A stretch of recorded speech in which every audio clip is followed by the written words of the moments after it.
Friends, welcome back. आज हम करेंगे case study digest.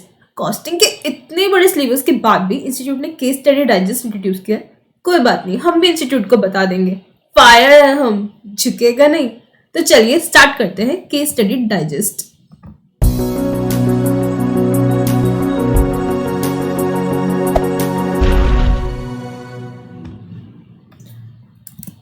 Case study digest में पता है हम बेसिकली क्या करेंगे। हम लोग क्वेश्चंस को कट आउट करेंगे। लाइक आपने जब एक बार पूरी रिवीजन कर ली होगी तो यहाँ पे आपको काफी सारे कॉमन एरियाज मिलेंगे, उनको हम कट आउट करते रहेंगे। लाइक जैसे बेसिक थ्योरी पार्ट्स होंगे तो आप उन्हें बार बार हर जगह से रीड करेंगे तो आपका सिलेबस बहुत वास्ट हो जाएगा और आप उस वन डे में रिवाइज नहीं कर पाएंगे। तो आपको जहां भी जो भी एडिशनल लगे just cut it down. Okay, तो चलिए हम लोग स्टार्ट करते हैं केस स्टडी 1 से। This is BA Airways. चलिए हम बढ़ते हैं एक उड़ान इसी के साथ। BA is the second largest airline in the country x. Aviation industry in the country x is growing fast. In 2011, 45 million people traveled to, from or within the country X. By 2020, that doubled to 100 million.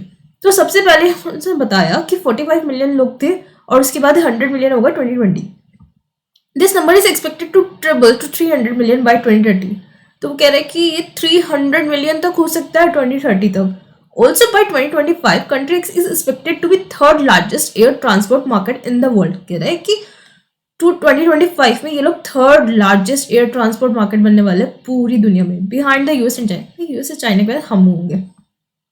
Government is trying to meet the significant growth potential of aviation industry, however it will create challenges also for the airline industry and its industry partners. But वो उसके लिए कुछ challenges भी लेकर आती है। Government also want to ensure that broader business and policy environment should not place hurdles which inhibit growth and reduce the level of benefits and aviation can deliver to the nation. The industry, its supply chain partners, and the government and policy makers have a clear mandate to work in a collaboration towards a common goal of ensuring that aviation economic and social benefits are fulfilled. देखो उन दोनों का एक ही गोल है। Like एक तो आपका होना चाहिए इकोनॉमिक और सोशल बेनिफिट, ये दोनों फुलफिल हो गए और क्या चाहिए जिंदगी में। Despite of operating in world's fastest growing market, BA struggles for passenger. कहते कि इतना फेमस होने के बाद भी क्या ही करूँ जो मेरे पास पैसेंजर्स नहीं है। Also BA is facing following problems. उसको यही प्रॉब्लम्स हो रही है। उसने बताया, कहता है ATF prices constitute about 40% of operational cost in country X. कहता है ATF के प्राइजेस पता है आपको, सारी कॉस्ट के 40% है और टैक्स इतने हाई जितने की दुनिया में कहीं नहीं होते। The central government charges 40% duty on ATF। एक तो सेंट्रल गवर्नमेंट ने 40% ड्यूटी लगा दी और स्टेट गवर्नमेंट पाइल कर रही है on their on local tax that can go as high as 29%। Oh my god. The currency depreciation is hitting airline hard. कहता है करेंसी डेप्रिसिएशन भी हो रहा है, तो यानी कि जब मैं एक्सचेंज करने जाती हूँ तो मेरे को महंगा पड़ जाता है सामान। About 25 to 30% of their cost excluding ATF। और ये भी पता है मैं ATF को हटा के बता रही हूँ। are dollar denominated from aircraft lease rents, maintenance cost to ground handling and parking charges abroad etc. तो ये सारे जो भी मेरे एक्सपेंसेस है ना, इन सब पे मुझे करेंसी डेप्रिसिएशन फेस करना पड़ता है। With the entry of low budget carriers, full service carriers like BA that have higher overhead cost have been forced to offer discount to passenger looking for great bargain. कहता है ऊपर से हमारे passengers discount दे दो, उनको भी discount देना पड़ता है ना। Continuous improvement in tourism infrastructure, tourism policies, human resources development, airport infrastructure densities are among the areas that could further enhance countries' competitiveness. Ease of doing business over the last 5 years has risen. तो कह रहा है कि अब last 5 year में चलो हमारा कुछ तो इजी हुआ है हमें, बट कोई बात नहीं, अभी बहुत मेहनत करनी है। The intense competition among domestic airlines carriers, the need to capture a slice of the ever-expanding market and passenger price sensitivity makes the airline difficult to raise ticket price.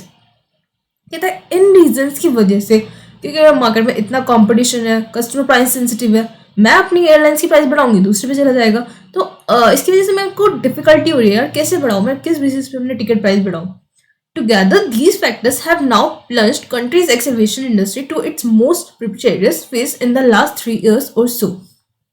BA is facing huge competition as a year of sharp U-turns for ex-aviation industry from record profit in financial year 1920 to mega losses. कहता है कि कभी जमाने में हमें बहुत profit हुआ करता था, बट अब यू टर्न हो गया, मेगा लॉसेस हो रहे, क्या करूं मुझे कुछ समझ नहीं आ रहा। resulting in direct need of recapitalization. BA has been appealing to the government for a decade for a reduction in taxes on fuel. कहते हैं मैं गवर्नमेंट से कब से कह रहा हूँ यार प्लीज थोड़ा सा टैक्स कम कर दो, थोड़ा सा टैक्स कम कर दो, रहम करो, but no, BA has been appealing to the government for a decade for a reduction in taxes on fuel, but all in vain. कहते हैं सब व्यर्थ है. ATF is 35 to 40% more expensive in countries act than in the rest of the world. Okay तो बाकी की दुनिया में इतना नहीं है जितना हमारी कंट्री में. ओके ना 35 से 40% ज़्यादा एक्सपेंसिव है हमारी कंट्री में. हाँ नहीं तो because of relatively high tax rates required. आपको अब क्या करना है, वो सब तो उसने सुना दिया जो उसे सुनाना था.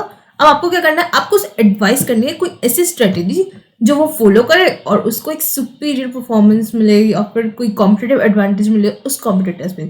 देखो गाइज ये चीज़ ध्यान रखना, जब भी कोई आपसे स्ट्रेटेजी पूछ रहा है सुपीरियर परफॉर्मेंस गेन करने के लिए या फिर कॉम्पिटिटर से, तो हमारे पास दो ही चीज़ें होती है बताने के लिए, लो कॉस्ट और डिफरेंशिएशन स्ट्रेटेजी.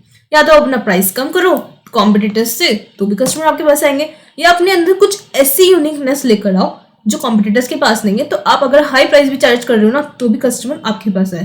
तो बस ये दो चीज़ें आपको याद रखनी है जिसका डिटेल आपने स्टडी मेट में बहुत अच्छे से पढ़ा होगा. बट आपको ना बस यही देखना है कि इन केस स्टडीज में जो भी हम पढ़ने वाले ना आगे कि बेसिक स्ट्रक्चर क्या है. अगर आप ये चीज आइडेंटिफाई कर पा रहे हो कि केस स्टडी में आपसे मांगा क्या है एंड उसको लिखना कैसे है, बस आपको सिर्फ स्ट्रक्चर देखना है. एक बार स्ट्रक्चर क्लियर हो गया माइंड में, then you are good to go, you can cut out this. चलिए एक बार आंसर देख लेते हैं. In consideration to Michael Porter's theory about creating a superior performance and competitive advantage, a firm's overall competitive advantage derives from the difference between the value it offers to customer and its cost of creating that customer value. Okay. In order to survive and prosper in industry, firm must meet two criteria. They must supply what customer want to buy and they must survive competition. सीधी सी बात है, दो criteria होते हैं, एक जो customer को चाहिए वो दे दो और जो भी जरूरी हो कंपटीशन में सर्वाइव करने के लिए वो करो. ये दोनों काम आपने कर दिए तो your performance will be good. To attain superior performance and attain competitive advantage, firm must have distinctive competency. Distinctive competency can take any of the following two forms. कैसे आप कर सकते हो, जो मैंने आपको बताया था, रिलेटिव लो कॉस्ट एडवांटेज और डिफरेंशिएशन एडवांटेज. इन दोनों में से कुछ भी कर लो या दोनों साथ साथ भी कर सकते हो. वैसे दोनों साथ साथ पॉसिबल होता नहीं है, बट ये दो फॉर्म्स होती है सुपीरियर परफॉर्मेंस के लिए, under which customer gain when all firms total cost undercut those of average competitor. ठीक है, तो जो भी एवरेज कॉम्पिटिटर की कॉस्ट है, सपोज वो 10 रुपये चार्ज कर रहे हैं, whatever they are doing, they are charging 650, तो आप 650 की जगह 648 कर लेंगे. 2 रुपये भी कम करो ना, कस्टमर तो इतना वो होता है कि चला जाएगा आपके पास तब भी.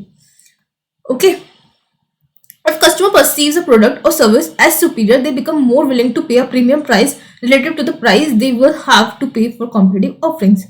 अगर आप कुछ ऐसी प्रीमियम सर्विस दे रहे हो कि हाँ आप फर्स्ट क्लास भी दे रहे हो उन्हें, प्लस आप उनको मील्स भी दे रहे हो, उनको ये भी दे रहे हो, तो कस्टमर फिर आपके पास आएगा. Low cost advantage, B can enjoy relative cost advantage if its total cost are lower than those of its competitor. तो वो कह रहे हैं कि अगर आपने कॉम्पिटिटर से कॉस्ट कम कर ली तो आप लो कॉस्ट एडवांटेज एंजॉय कर पाएंगे. This relative cost advantage enables a business to do one of the following. कह रहे हैं इन दोनों में से एक काम कर सकते हैं, charge a lower price than its competitor, या तो कॉम्पिटिटर से कम प्राइस चार्ज करो for it service to gain market share and still maintain current profitability. और अपनी जो भी आपकी करंट प्रॉफिटेबिलिटी है उसको मेंटेन करो. ये नहीं बोल रही हूँ कि मैं आप अपने लॉस में चले जाओ और ज्यादा लॉस में चले जाओ. कस्टमर से कम चार्ज करने का मतलब ये है कि आपको अपनी कॉस्ट पे कम करनी पड़ेगी ताकि आपका जो प्रॉफिट है ना वो तो सेम रहे एटलीस्ट, और match with the price of competing services with increase its profitability. Right, cost reduction in BA can be achieve through yield management. आपको क्या करना होगा, आपको अपना यील्ड मैनेजमेंट करना होगा with variable pricing depending on capacity utilisation with careful monitoring. सब कुछ इतना ध्यान से मॉनिटर करना होगा हर एक चीज पे कि कहाँ पे मैं कॉस्ट कटिंग कर सकती हूँ. ये सब अपना पड़ेगा, एप्लीकेशन ऑफ कंप्यूटर करनी पड़ेगी and communication technology in cost effective है. सब कुछ जो भी करना है कि कॉस्ट इफेक्टिव होना चाहिए ताकि आपका प्रॉफिट हैम्पर ना करे. अदरवाइज फायदा क्या हुआ इतनी मेहनत करने का अगर आपको प्रॉफिट ही नहीं हुआ तो. That is selling seats via the internet rather than through travel agents. और कौन जाके ट्रैवल एजेंट्स को फोन करते हैं, आपको कहीं जाना होता है क्या करते हो, पेटीएम खोला फटाफट से टिकट्स बुक करी पहुंच गए. कौन हम ट्रैवल एजेंट को फोन करेगा मेरी टिकट बुक कर दो, नहीं यार. आजकल सब की सब ऑनलाइन कर रहे हैं, तो वो भी यही बोल रहा है कि आप इंटरनेट स्पेस अपनी जो सीट्स है ना वहाँ पे सेल करो रेदर देन आप ट्रैवल एजेंट्स को लोगे, उनको कमीशन दोगे, whatever. Trimming overhead cost by using lower cost. और आप तो एयरलाइंस ये भी कर सकते हैं ना, अपनी खुद की वेबसाइट्स बनाए वहाँ पे जाके सेल करें, उनको बीच में कोई भी इंटरमीडिएट चाहिए ही नहीं. trimming overhead costs by using lower cost out of town airports, printed tickets, seats allocation, free meals, drinks, efficient operation, fast turnaround times for aircraft to improve utilization, and no exception policies to reduce the cost of handling exceptions. Example, no flexibility for passenger who arrive late. कहते जो late आएगा उसके लिए हमारे पास कुछ नहीं है। I am really sorry. Cost economics can also be realized from large-scale operations. However, it is important to note that as soon as more firms strive to become the cost leader, rivalry becomes so fierce that the consequences for the profitability in the industry are disastrous. कहते हैं कि आपने कम किया, क्या competitor कम नहीं कर सकता? तो आपको ये चीज़ भी देखनी पड़ेगी मार्केट में कैसा सीन चल रहा है, अदरवाइज तो एक दूसरे सब प्राइस कम करते रहेंगे, प्रॉफिट गया। ओके, उसके बाद आते हैं हम डिफरेंशिएशन एडवांटेज पे। चलो माना कि आप नहीं कर पा रहे किसी रीजन से कॉस्ट कम, तो आप डिफरेंशिएशन एडवांटेज पे काम कर सकते हैं। It ex when customer perceive that a business services offering is of higher quality. वो कहते हैं उसको दिखता है यार कि इस बंदे में क्वालिटी है, इसमें नहीं है, तो जिसके पास क्वालिटी होगा उसके पास जाएगा ना। देखो प्राइस कम होना एक मैटर होता है, बट जब आपको क्वालिटी मिलती है ना तो आप फिर 2-4 रुपए की फर्क नहीं करते। जैसे कि कुछ होते हैं कि लाइक सेम प्राइस में थोड़ा सा ज्यादा होगा बट आपको इंश्योरेंस भी मिलता है, आपकी बैगेज का इंश्योरेंस मिलता है, तो बंदा सोचेगा यार 100-200 का लालच ना करूं, मेरे को इंश्योरेंस भी तो मिल रहा है उस टिकट प्राइस में, तो फाइन हम थोड़ा बहुत एक्स्ट्रा ले सकते हैं। Involves fewer risk and or outperform services offered by competitor. In other words, customer perceive the service offered by a business to be superior. For example, differentiation may include a firm's ability to deliver services and other factors that provide unique customer value. तो आपको क्या बनना है? Unique, खास बनो customer के नजरों में। Okay, B is a multinational passenger airline. It can adopt a differentiation approach by offering passengers a higher quality experience than many of its rivals. कहते हैं कि आपके जो भी दुश्मन हैं, जो भी राइवल्स हैं, उनसे ज्यादा कुछ दो पैसेंजर्स को एक हायर क्वालिटी एक्सपीरियंस दो कि वो बंदा मतलब एयर ट्रैवल करके आया क्योंकि मजा आ गया। Like this allows it to charge a premium for its flights compare to many other airlines. तो ये तो वो बंदा बोलेगा ना कि हाँ मैंने ज्यादा पैसे दिए, it's okay but I am happy. A differentiation advantage can be achieved by offering enhanced feature such as prime landing slots can be obtained at major airports around the world using superior and advanced technology, well-maintained, clean and comfortable aircraft, training in customer care, and the recruitment of high-quality staff. Providing complimentary services such as in-flight entertainment, high-quality food and drinks. तो वो कह रहे हैं कि आप इन सब में से कुछ भी कर सकते हो यार। ये तो ना बेसिक चीज़ है। आप अपना मतलब ऐसे सोचो, आप एक फ्लाइट में जा रहे हो तो आपको क्या क्या चाहिए हो सकता है? आपको एंटरटेनमेंट चाहिए हो सकता है, आपको फूड चाहिए हो सकता है, आपको ड्रिंक चाहिए हो सकती है। तो जो भी मन में है ना सब लिख दो। ऐसा कुछ जरूरी नहीं कि आप इसको रटो, याद करके लिखो, आपको जो दिल करे ना वो लिख दो। कस्टमर वैल्यू कैन ऑल्सो भी increase by subjective features. But यहाँ पे ना आपको एक थॉट दे दिया। लेट्स सपोज आपके माइंड में कुछ नहीं आ रहा है तो ये तो अब आपके आएगा ही आएगा ना। खुद को इमेजिन करो आप एक प्लेन में बैठे हो, ये सब आपके साथ हो रहा है, तो आपको ना ये दोबारा पढ़ने की भी जरूरत नहीं पड़ेगी। उसके बाद फिर वही चीज़ याद करना कि हाँ जब अपने ऐसी वाली स्टोरी माइंड में बनाई थी। Customer value can also be increased by subjective features such as brand image, advertising based on quality of service provided. However, differentiator can't ignore its cost position. If costs are too high, the premium price are nullified. कह रहे हैं कि अगर आपने cost इतनी ज़्यादा लगा दी कि आपने जो प्रीमियम प्राइस लिया था वो दोनों आपस में नलीफाई हो गए, तो भी इससे क्या फ़ायदा हुआ? On successfully differentiated its offering, management of BA may exploit the advantage in one of two ways. Either increase price until it just offset the cost of improvement in customer benefit, thus maintaining current market share, or price below the full premium level to build market share. आपको ना basically अपना market share build करना है। अब उसकी pricing आपको कैसे करनी है वो ये आपको बताया गया है। अल्टरनेटिवली आप क्या कर सकते हैं? बीए में फोकस ऑन जोग्राफिकल रीजन। अब वो कह रहे हैं कि एक किसी जोग्राफिकल रीजन पे आप फोकस करिए and short point to point flights to reduce cost. अब आपको बोला है ना कि लाइक दिल्ली टू गोवा, ठीक है, दिल्ली टू गोवा की एक फ्लाइट आप ऐसे भी बना सकते हैं। अदरवाइज एक फ्लाइट होती है कि वो पहले दिल्ली टू बैंगलोर जाती है, बैंगलोर टू गोवा आती है, तो आप ऐसे मत कीजिए। आप एक जोग्राफिकल रीजन पे फोकस कीजिए कि आपको दिल्ली टू गोवा करनी है तो दिल्ली टू गोवा की ही होगी। Michael Porter enlightens focus as attaining low cost or product differentiation for a particular buyer group, segment of product line or geographic market rather than for the industry as a whole. The focuser can attain competitive advantage within a niche because larger firms are either not attracted to niche or have ignored the potential. The narrow focus is itself true, it's not adequate for a competitive advantage. The firm needs to optimize the strategy on two variants. तो आपको क्या करना पड़ेगा, या तो cost focus करो, differentiation focus करो। देखो आपने बचपन में भी पढ़ा होगा, 3 हम इस तरह से बनाते हैं, एक लो कॉस्ट लीडरशिप, डिफरेंशिएशन और फोकस। तो जो फोकस वाली स्ट्रेटेजी होती है ना, वो क्या होती है, इस पे फोकस करो, इस पे फोकस करो। तो आपको दोनों चीजों पे फोकस करना होता है कि अगर आप इसे हम फोकस स्ट्रेटेजी बोलते हैं। One risk of a focus strategy is that broadly targeted competitors devastate the segment once it becomes economically attractive. In addition, the currency depreciation is hitting airlines harder and international overhead costs have rises. कह रहे currency depreciation की वजह से airlines को बहुत hardly hit हुआ है and the BA should attempt to increase the number of internal domestic flights more. तो कह रहे हैं कि आप इंटरनेशनल फ्लाइट्स पे कम फोकस करो, आप किस पे फोकस करो, डोमेस्टिक फ्लाइट पे, सो दैट आपका जो करेंसी डेप्रिसिएशन वाला पार्ट है ना, उसमें इफेक्ट ना पड़े। तो ये सोच लो कि अगर क्वेश्चन में आपने एक वर्ड भी पढ़ा है, हर शब्द कुछ कहता है, तो वो शब्द आपसे क्या कहने की कोशिश कर रहा है। आपको करेंसी डेप्रिसिएशन दिया था, क्या आप इसे ऐसे इग्नोर कर दोगे? नो। अगर आपको करेंसी डेप्रिसिएशन दिया तो इसका मतलब आप अपना अंदर थॉट प्रोसेस चलाइए कि करेंसी डेप्रिसिएशन चल रहा है तो इंटरनेशनल फ्लाइट्स होंगे, इंटरनेशनल कस्टमर्स होंगे, वो हमें पैसे देंगे, इस वजह से हमारा करेंसी डेप्रिसिएशन होगा। बट अगर मैं ऐसा कुछ नहीं करूँ तो मेरे को डोमेस्टिक फ्लाइट्स में डोमेस्टिक खर्चे होंगे, मुझे करेंसी डेप्रिसिएशन नहीं होगा। तो आपको हर एक वर्ड पे फोकस करना है and you can just think out कि हम उस पर कुछ अपना प्रेजेंट कर सकते हैं या नहीं कर सकते, right? Moreover, ATF cost can also be lowered by investment in fuel-saving modern Airbuses. However, the reduction in operating cost may outweigh the capital equipment cost. To gain competitive advantage, BA may also assess value shop model. आपको याद होगा, हमने पढ़ा होगा कि मतलब आपने पढ़ा होगा सर्विस सेक्टर के लिए वैल्यू शॉप मॉडल यूज होता है, बाकी सबके लिए वैल्यू चेन एनालिसिस यूज होता है, पर सर्विस मॉडल के लिए specifically value shop model use होता है। वैल्यू शॉप क्या करता है? Value shop generates value by organizing resources, people, knowledge and skills. तो वो इन पे काम करता है, people, knowledge, skills, people, knowledge, skills, okay, and deploying them to solve specific problems. और उनको हेल्प करता है कुछ स्पेसिफिक प्रॉब्लम सॉल्व करने में। For example, delivering airline services to the passengers or delivering a solution to the business problem. Shops are organized around making executing decisions, identifying and assessing problems or opportunities, developing alternative solutions or approaches, choosing one, executing it, and evaluating results. In this way, the above discussed strategies may be more appropriate for helping BA in achieving superior performance and competitive advantage over its competitor. Concept and practice. ये सब आपको दिया हुआ है, ये आप चाहो तो पढ़ सकते हो, ओके? तो बेसिकली हमसे क्या मांगा था, क्या हमने वो बता दिया? हमसे इस क्वेश्चन ने मांगा था, रिक्वायरमेंट हमने उसकी पूरी की। उसने तो हमसे सिर्फ इतना ही मांगा था ना कि कोई स्ट्रैटेजी एडवाइस करो ताकि ये जो गेम हम लोग सुपीरियर परफॉर्मेंस गेन कर सके।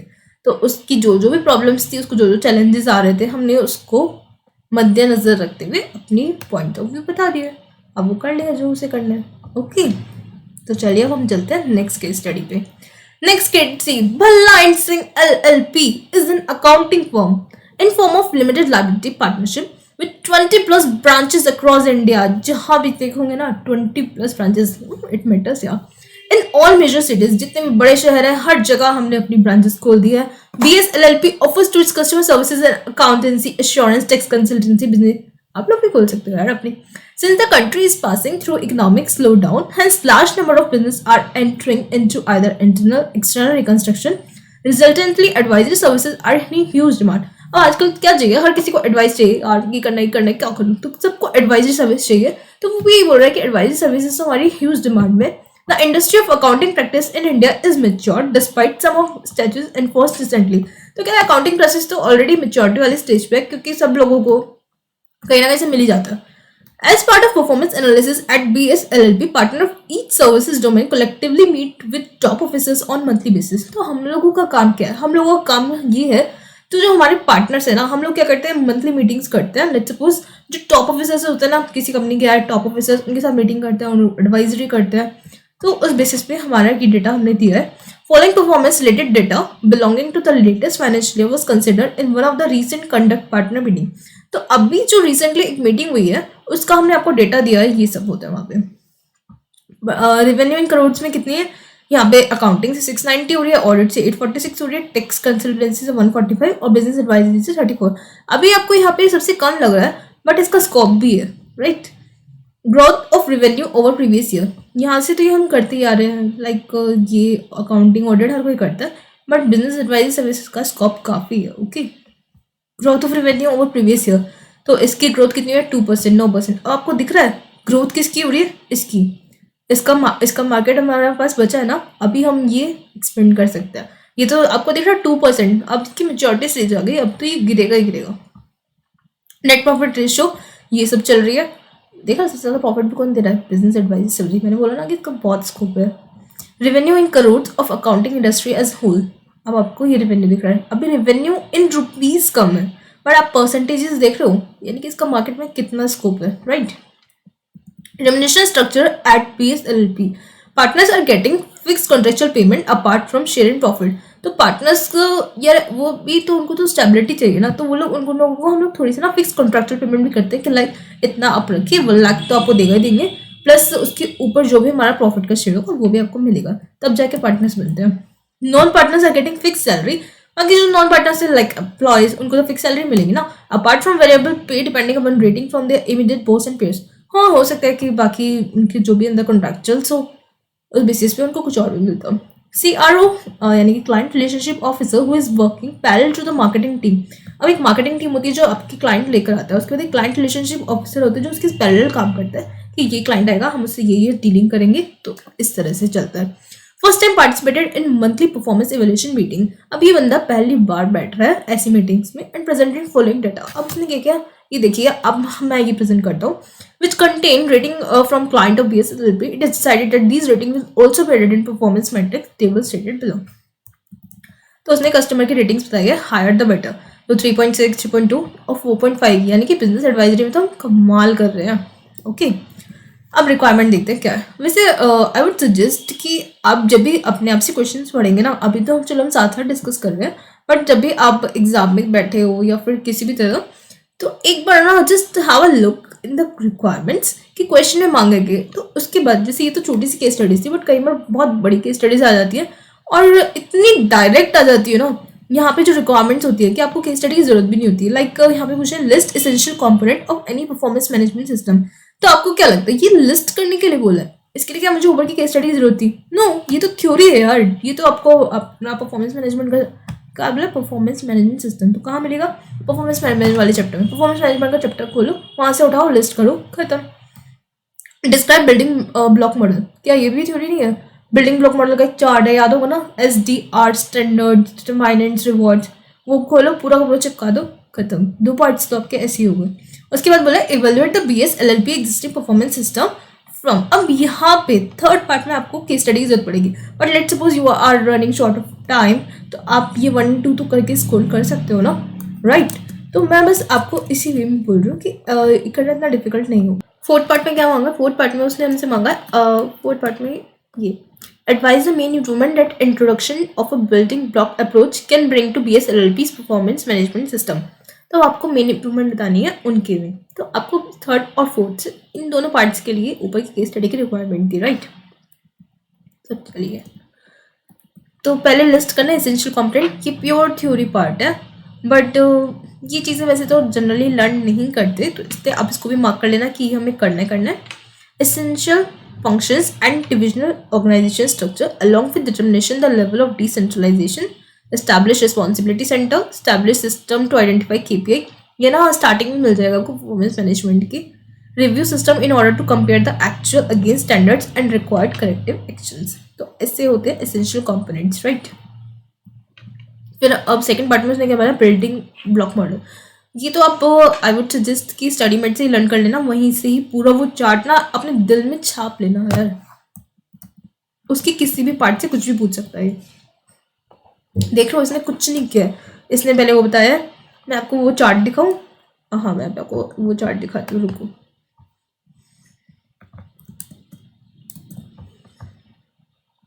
ये हमारा स्टडी मेट का चार्ट है। स्टडी मेट में क्या दिया हुआ है इन्होंने, देखो यहाँ पे 3 होते हैं, स्टैंडर्ड, डायमेंशंस, रिवॉर्ड। स्टैंडर्ड के 3 पार्ट्स होते हैं, इसको आप ऐसे याद कर सकते हो, SDR, स्टैंडर्ड, डायमेंशंस, रिवॉर्ड। इसको तो इतनी बार रिपीट करो, इतनी बार रिपोर्ट करो जब तक आपके दिल में ना बस जाए, क्योंकि इसका किसी भी पार्ट को उठा के लाइक स्टैंडर्ड्स पूछ लिया, equity, achievable ownership, EOA, EAO, कुछ भी बोलो यार, याद कर लो बस, इक्विटी, अचीवेबल ऑनरशिप।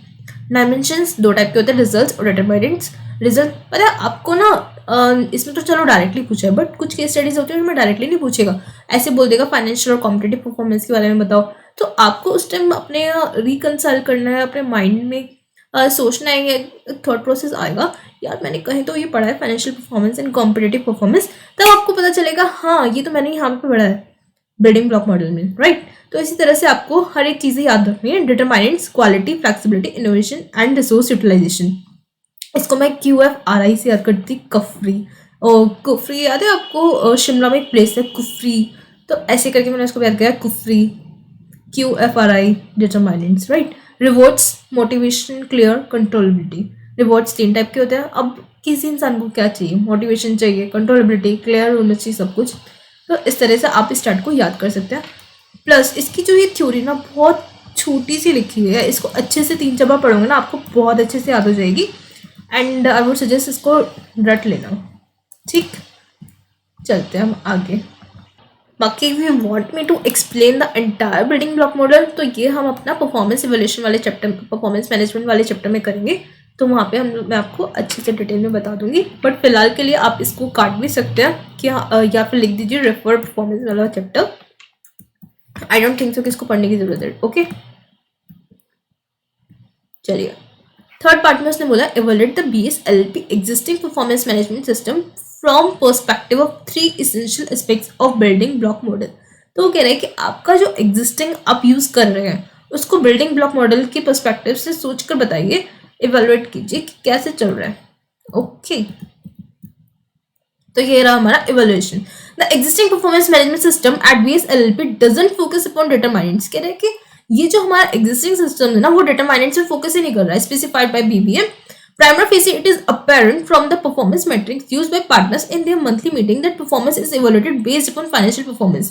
वो कह रहे हैं कि जो ऊपर हमें मैट्रिक्स दी हुई थी ना उससे साफ पता चल रहा है कि वो ना सिर्फ और सिर्फ फाइनेंशियल पैदा कर रहा है, कुछ और दिख रहा है आपको, revenue growth, net profit, revenue, what is this, this is only financial performance. But हमने अभी देखा बिल्डिंग ब्लॉक मॉडल किस चीज की बात करता है, बिल्डिंग ब्लॉक मॉडल बहुत सारी चीजों की बात करता है, वो नॉन फाइनेंशियल परफॉर्मेंस की भी बात करता है, but we are not using that in our existing system, right. तो यही इसने यहाँ पे बोला है, let's evaluate existing performance system further. Dimensions, अब किस डायमेंशंस पे हम काम कर रहे हैं। The existing performance management system at BSLP is allowing to consider the results in reference to financial performance. It measures net profit margin and change increase in revenue over previous years, and competitive performance revenues of BSLP can be compared with industry revenue segment wise to calculate market share. The metrics used by existing performance management system doesn't contain any measure information from which performance level of determinants can be measured.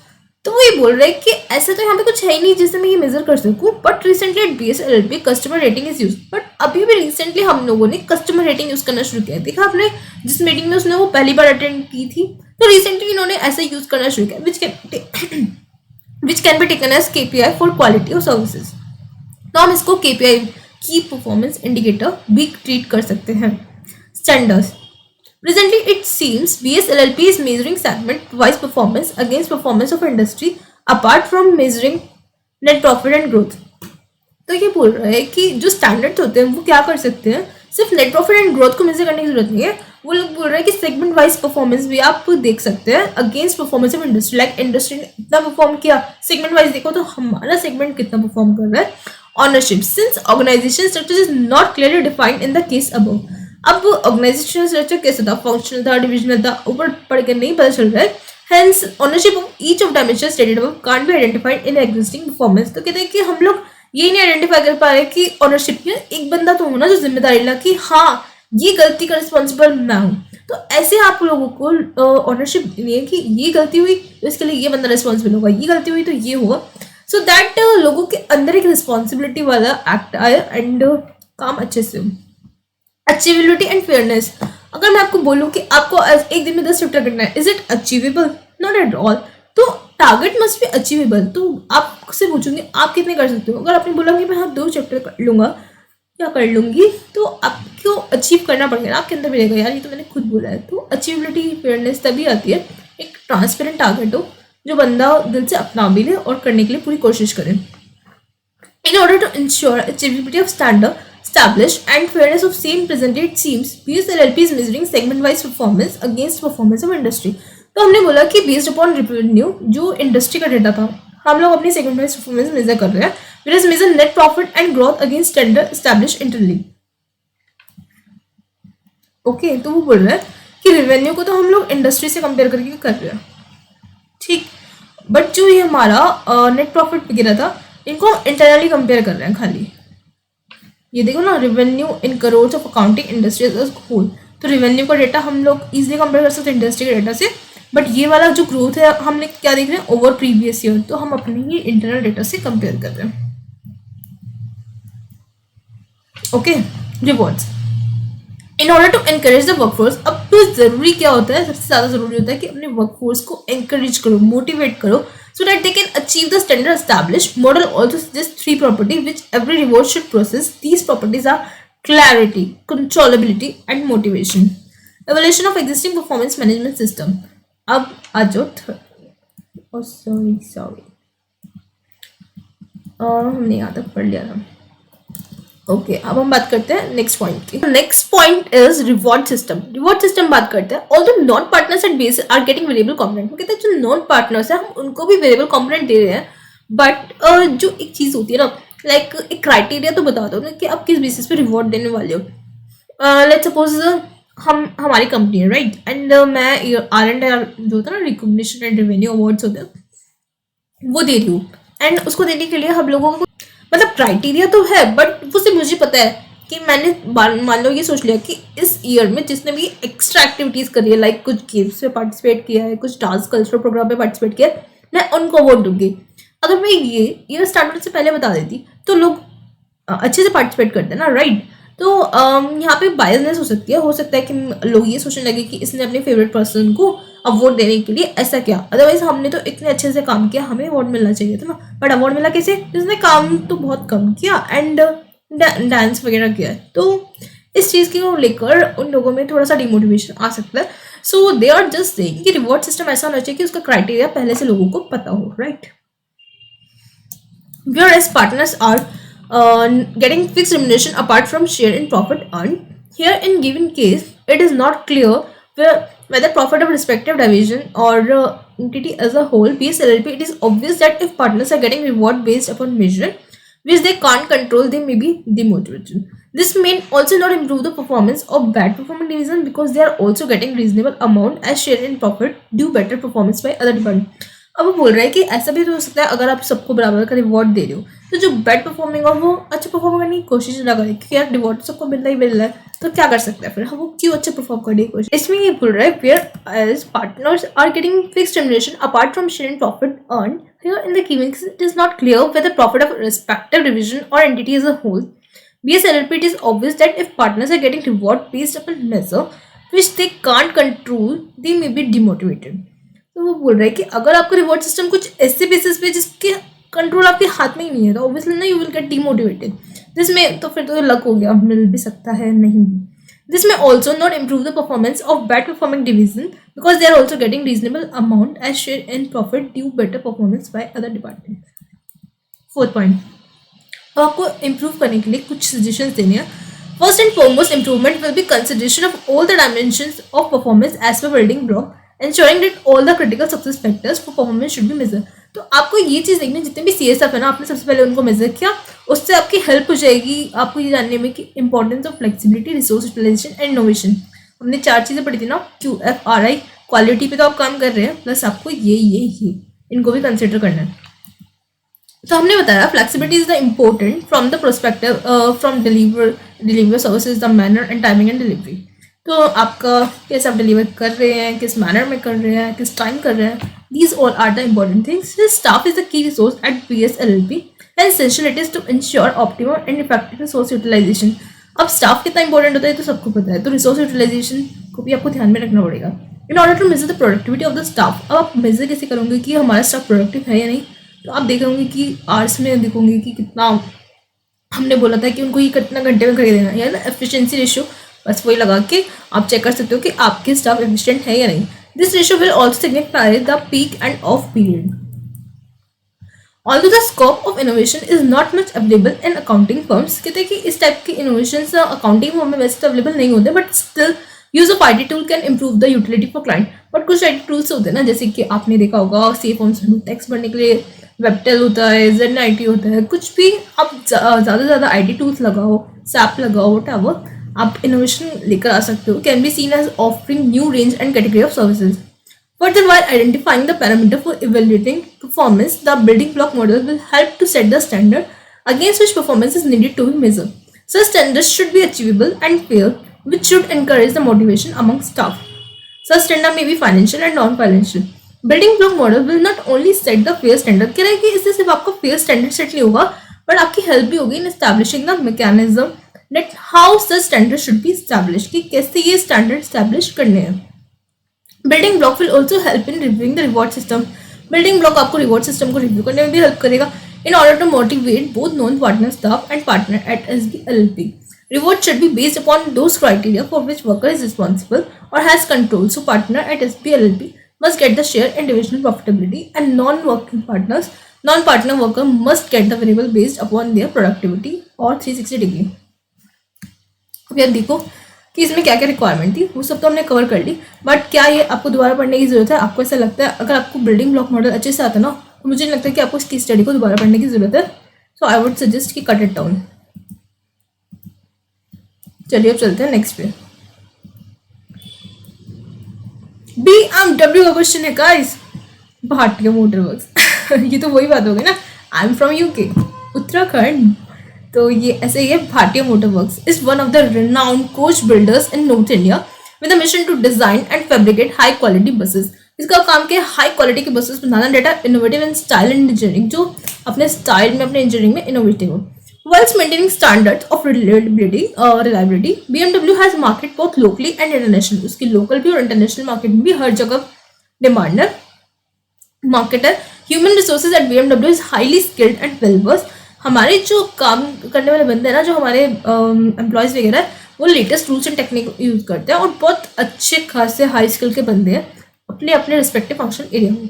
BMW is innovative company and always try to improve it performance. हम एक innovative company है and अपने आप को हमेशा improve करने का try करते हैं. Till date standard costing at BMW is limited only up to calculation of variance. तो वो बोल रहा है कि अभी तक तो हम लोग क्या कर रहे थे, सिर्फ वेरियंस कैलकुलेट कर रहे थे. Analysis and classification of variance are never perform. तो वो खुद की वो बता रहे हैं कि हमारे अंदर ये डिसएडवांटेजेस है. Like we are not performing classification of variances. हम लोग सिर्फ कैलकुलेट करते हैं और इग्नोर मारते हैं. यार तुम कैलकुलेट करके फायदा क्या होगा अगर आपने उस पर काम ही नहीं किया तो. But newly appointed cost controller is highly motivated. But इन्होंने एक कोई नया बंदा अपॉइंट करा, वो तो हाईली मोटिवेटेड है. वो कह रहा है मैं तो सब करूंगा, एनालाइज भी करूंगा, ये भी करूंगा, वो भी करूंगा. Recently, post his appointment, the budgetary system at BMW was revamped drastically and passed of cost efficiency drive. तो cost efficiency drive के अंदर उस बंदे ने इतना कमाल करके दिखाया है ना, बस पूछो मत. Same was done to give best response to variance identify, if any. Not only this, but cost controller is also interested in incorporation of relevant costing and learning curve in standard costing and budgetary control system. With the help of management accountant, he able to fetch following data. अब management accountant ने क्या उसके साथ मिलकर ये सब किया. उसने बताया कि फैब्रिकेशन डिवीजन है जो BMW मैन्युफैक्चरर्स का, वो 2 प्रोडक्ट मैन्युफैक्चर करता है. एक सीट हैंडल्स जिसका नाम है BSH101. गाइस मैंने ना यहाँ पे 2 कलर्स यूज किए हैं. जो BSH101 के लिए होगा वो उसका जो भी डाटा है वो ग्रीन कलर में है, एंड जो BSC102 के लिए है वो वाला डिफरेंट कलर से किया है. Okay. And seat cover with BS102. हम लोग 2 प्रोडक्ट बनाते हैं, 101 और 102 विद BMW लोगो, और उस पर BMW का लोगो चिपकाते हैं अपार्ट फ्रॉम फैब्रिकेशन. ओके. तो जो हमारा 101 है ना, उसको बनाने में 6 घंटे लगते हैं, मतलब 6 मैन आवर्स लगते हैं to take while product base. और जो 102 है उसको बनाने में 12 घंटे लगते हैं. हम लोग 25 दिन काम करते हैं एक्चुअल में. मतलब सोचा कितना भी हो, बट 25 दिन काम हुआ है, 8 घंटे काम किया है लोगों ने. 1200 यूनिट बना दी 101 की, और 750 यूनिट बना दी 102 की. ओके. तो ये सब अभी डेटा है. आपको जो क्वेश्चन की रिक्वायरमेंट होगी तो आपको समझ में आएगा इस डेटा का क्या करना है. बट अभी ध्यान से देखो एक बार. BMW ने एम्प्लॉय किए 75 मैन. तो उसने 75 लोगों को बुलाया, उनसे 8 घंटे काम कराया, 25 दिन काम कराया. ये आपका एक्चुअल डेटा है. In the department responsible for producing these 2 product, the budgeted hours are 186 per annum. हमने सोचा था हम पूरे साल में 186,000 आवर्स काम करवाएंगे अपने लोगों से. Number of budgeted working days were 26, but due to breakdown production function actually remains in operation for 25 days. एक दिन ब्रेकडाउन हो गया तो फिर 25 दिन ही काम हो पाया, और हमने सोचा कितना था 26 days. Painting division. The budget was prepared by management accountant for painting division based upon performance report of last year. He assumes that workers learning curve rate will be 95%. उसने सोचा था, अब जो आप बजट बना रहे थे ना, तो मैनेजमेंट ने सोचा कि हमारा जो लर्निंग कर्व रेट होगा वो 95% होगा, but workers are skilled and specification of task is well known to them, so they assured the manager of 90% learning curve rate. पर उसने बोला यार तुम्हें सच्ची में नहीं पता, हम ला रहे हैं यहाँ के लोगों को, अंडर एस्टिमेट मत करो, ये तो बड़े कमाल के 90% लर्निंग कर्व रेट के साथ काम करते हैं. लर्निंग इंडेक्स वैल्यू उसकी -0.152 है, तो हम लोग कौन सा लेंगे, ये वाला लेंगे 90% वाला. ओके, ये मैंने हाईलाइट किया था कि इसको इग्नोर करना है. ओके, बट हमें लेना ये वाला है 90%. Since BMW believe in participative budgeting, hence management accountant revised the budget. अब वो कह रहा है कि तुम्हें इतना ही ट्रस्ट है अपने लोगों पे, तो चलो ठीक है मैं अपना बजट रिवाइज कर देती हूँ. Post feedback from worker group, लेकिन वर्कर ग्रुप के फीडबैक के बाद उसने रिवाइज कर दिया. इन ईच मंथ हम लोग 15 बसेस बना रहे हैं डिलीवरी के लिए. आफ्टर पेंटिंग एंड फैब्रिकेशन करके बिल्डिंग वेंडिंग करके सब बढ़िया से तैयार हो जाती है 15 buses. It is estimated that हमने ये एस्टिमेट कर लिया कि जो पहली बस होगी उसको लगेंगे 20 hours for painting. It is estimated that learning will be terminated post 6 unit. अब यार एक टाइम आता है ना कि हाँ इतना तो लगेगा ही लगेगा. स्टार्टिंग में एक लर्निंग कर्व होता है कि लेट्स सपोज आपने कोई न्यू कंपनी ज्वाइन करी है, तो आपको ये मैंने ना आपको स्टैंडर्ड कॉस्टिंग में बड़े अच्छे से समझाया, तो लर्निंग कर्व के क्वेश्चन आप वहाँ से करना, डेफिनेटली आपको समझ में आ जाएंगे. यहाँ पे हम लोग इन क्वेश्चन को एक्सप्लेन करने में मैं ज़्यादा टाइम वेस्ट नहीं करूँगी, तो लर्निंग कर्व के क्वेश्चन आप स्टैंडर्ड कॉस्टिंग से करना. एंड अगेन मैं यही बोलूँगी कि अगर आपको यहाँ पे कुछ भी न्यू वैल्यू एडिशन नहीं मिल रहा है ना, तो इसको कट कर दो, बिकॉज आपके पास सिलेबस बहुत सारा है और आपको रिवीजन के लिए बहुत लिमिटेड चीज़ें लेके जानी है. हाँ, एक बार आप यहाँ से कर सकते हैं, बट इसको आगे के लिए मत लेके जाना, बिकॉज ये बहुत सिंपल है और इससे अच्छे लेवल के क्वेश्चन हमने स्टैंडर्ड कॉस्टिंग में करे. Okay, since BMW believe in participating, हाँ तो हमने बोला कि पहली यूनिट बनाने में 20 घंटे लगेंगे. अब आप भी कोई न्यू कंपनी ज्वाइन करते हो तो आपको फर्स्ट टाइम अगर आपका बॉस बैलेंस शीट बनाने के लिए देता है तो उसे पूरा दिन भी लगा देते हो. और उसके बाद जैसे मैंने आपको स्टैंडर्ड कॉस्टिंग भी एग्जांपल दिया था, उसके बाद आप एक एक दिन में 3-3 4-4 आइडिया फाइल भी कर देते हो. तो सिमिलरली, बट ऑब्वियसली बात है ना कि एक आइडिया को फाइल करने में मिनिमम 20 मिनट तो लगेंगे ही लगेंगे, चाहे कितना भी बड़ा एक्सपर्ट क्यों ना हो. So this is kind of that कि एक टाइम के बाद आपका लर्निंग कर्व खत्म हो जाएगा, तो पोस्ट 6 यूनिट सबको ही उतना टाइम तो लगेगा ही लगेगा. It is estimated learning will be terminated post 6 unit. उसके बाद उसने ये सब ब्लॉक की वैल्यूज दिया. इस favourable variance being conclusive proof of efficiency और investigation of variance is essential. तो वो बोल रहा है कि अगर मान लो कोई भी फेवरेबल वेरिएंस है, उसने बस जनरली आपसे पूछा है कि अगर कोई भी फेवरेबल वेरिएंस आती है तो क्या आप एकदम जबरदस्त काम कर रहे हैं. ऐसा याद करो, हमने स्टैंडर्ड कॉस्टिंग में पढ़ा था कि जरूरी नहीं कि फेवरेबल वेरिएंस आ रही है तो उसका मतलब हम अच्छा ही कर रहे हैं. ये भी तो हो सकता है कि फेवरेबल वेरिएंस इसलिए आई है क्योंकि हमने सस्ता माल खरीद लिया, हमने गंदा सा इंफीरियर गुड्स खरीदे या फिर कुछ भी इस तरह के गुड्स अपने में यूज करे, तो हमारी कंपनी के पैसे बच गए. हमारी कंपनी के पैसे बच गए तो क्या होगा, हमारी फेवरेबल वेरिएंस आएगी. But is this favourable variance always proof of our efficiency? No. So you can not say conclusive proof. या फिर इन्वेस्टिगेशन करना जरूरी है. ऑब्वियसली इन्वेस्टिगेशन करना जरूरी है. अब आपको ओवरऑल करके मैंने एक बता दिया, हमने कितने डिफरेंट पार्ट्स में लाइक छोटे छोटे बिट्स एंड पीसेज में उसको तोड़ तोड़ के पढ़ा है कि हाँ लाइक हमने पहले मटेरियल की वेरिएंस निकाली तो उसकी यूसेज, उसकी प्राइस वेरिएंस निकाली, तो आपको पता चलेगा ना कि यूसेज ज़्यादा हो रही है, प्राइस का डिफरेंस आ रहा है, हो क्या रहा है. तो जब तक इन्वेस्टिगेशन नहीं करेंगे तो कैसे पता चलेगा. ओके, 1 बाय 1 करके देखो. चलो 1 बाय 1 देखते हैं. Investigation of variances are essential. तो ये बोल रहा है कि इन्वेस्टिगेशन करना तो एसेंशियल है. Variance identified post comparison of actual cost against standard cost are not a conclusive sign of performance. कहता है कि ठीक है आपने बस वेरिएंस निकालना, ये कंक्लूसिव प्रूफ नहीं होता. No doubt variances are strong indicator of the potential problem. कहते हैं कि हाँ एक आपको पता तो चल ही जाएगा, बट फिर भी how investigation of root cause of the reverse variance is necessary. Root cause जानना बहुत जरूरी है. Some of the variances are composite और इन नेचर. तो हो सकता है कि कुछ हो सकता है ना कि आपका यूसेज वाला अच्छा आ रहा है, प्राइस वाला कम आ रहा है, और उन दोनों को मिलके आपको अच्छे से नहीं पता चलेगा जब तक आप डीप डाउन नहीं जाएंगे. For example, material usage variance can be further classified in material efficiency and material yield variance. Hence break down them in part and investigation of each element become essential. So even favourable variances need to be investigated. तो वो बोल रहा है कि इस वजह से, सिर्फ इसी वजह से आपको फेवरेबल वेरिएंसेस को भी इन्वेस्टिगेट करना जरूरी है. हो सकता है क्योंकि उसका एक कॉम्पोनेंट एडवर्स हो. To understand this statement, a suitable illustration can be of raw material that too in competitive pricing environment suppose inferior quality good. इन्होंने भी इस चीज़ का एग्जाम्पल दिया कि मानो अगर आपने इंफीरियर क्वालिटी का गुड ऑर्डर करा था, on the one side favourable price variance will arise, तो आपका फेवरेबल प्राइस वेरिएंस अराइज हो जाएगा. On the other side most likely there will be substantially more scrap and rework and this higher usage variance. तो आपको गंदे material की वजह से स्क्रैप ज्यादा क्रिएट हुआ, आपका रिवर्क बढ़ गया, तो उस वजह से आपकी यूसेज वेरिएंस एडवर्स आई. तो एक एडवर्स एक फेवरेबल. अगर आप ये एनालाइज नहीं करते तो आपको पता चलता नहीं, ओवरऑल तो फेवरेबल थी ना, तो आप आगे बढ़ जाते हो. ओके, तो चलिए आगे. Second, explain planning and operation variance. अब देखो, अगर आपने ये रिक्वायरमेंट्स पहले पढ़ ली होती तो क्या आपको लगता है कि explain planning and operation variance के लिए ऊपर कुछ भी करने की जरूरत थी? सो अगेन, अगर आपको पास टाइम कम है तो इसमें से जितने क्वेश्चंस आप कर सकते हैं बिना केस स्टडी पढ़े तो वो आप इजीली कर दो. ओके, उसके बाद फिर जो ऊपर से पढ़ के करने वो पढ़ के कर लो. और अगर नहीं भी है तो भी एक बेसिक आइडिया जाता है ना कि ऊपर हमें पढ़ने से क्या क्या चाहिए. लाइक अगर एक बार हमने रिक्वायरमेंट पढ़ ली तो हमें पता है कि हमें कंट्रोल रेशियोज निकालने के लिए जो डेटा गिवन था वो यूज़ करना है, हमें ये निकालने के लिए वो यूज़ करना है, तो माइंड में एक स्ट्रक्चर बनना शुरू हो जाता है. स्टैंडर्ड कॉस्ट, ये तो यार मैं नहीं बढ़ा रही. Explain planning and operation simple theory है. प्लानिंग वेरिएंस और ऑपरेशन वेरिएंस आपको पता है क्या होता है. प्लानिंग वेरिएंस होता है आपका जो रिवाइज बजट होता है, जो चीज़ आपने बजट बनाते हुए कंसिडर नहीं की थी और due to the market changes एंड किसी भी रीजन से आपको अपना बजट रिवाइज करना पड़ा, that is called planning variance. And operation variance होता है जो ऑपरेशंस में गलती हुई है, यानी कि जो आपने बजट के अकॉर्डिंग नहीं किया. ऐसा आप कर सकते थे, आपके पास सारी फेवरेबल सिचुएशन थी बट आपने तब भी नहीं किया, that is called operating variance. इसको आप सिंपली डिफाइन कर देना. Standard cost used for variance analysis is not always relevant cost. Explain the importance of relevant cost while determining standard cost for variance analysis. अब बोल रहे हैं कि standard cost जो भी आपने वेरिएंस एनालिसिस के लिए वो हमेशा रिलेवेंट कॉस्ट नहीं होती है.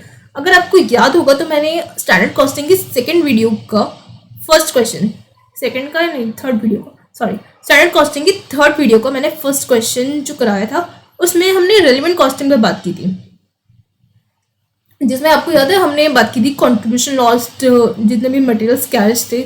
मैं थोड़ी सी आपको थ्योरी दिखा देती हूँ फिर आपको याद आ जाएगा.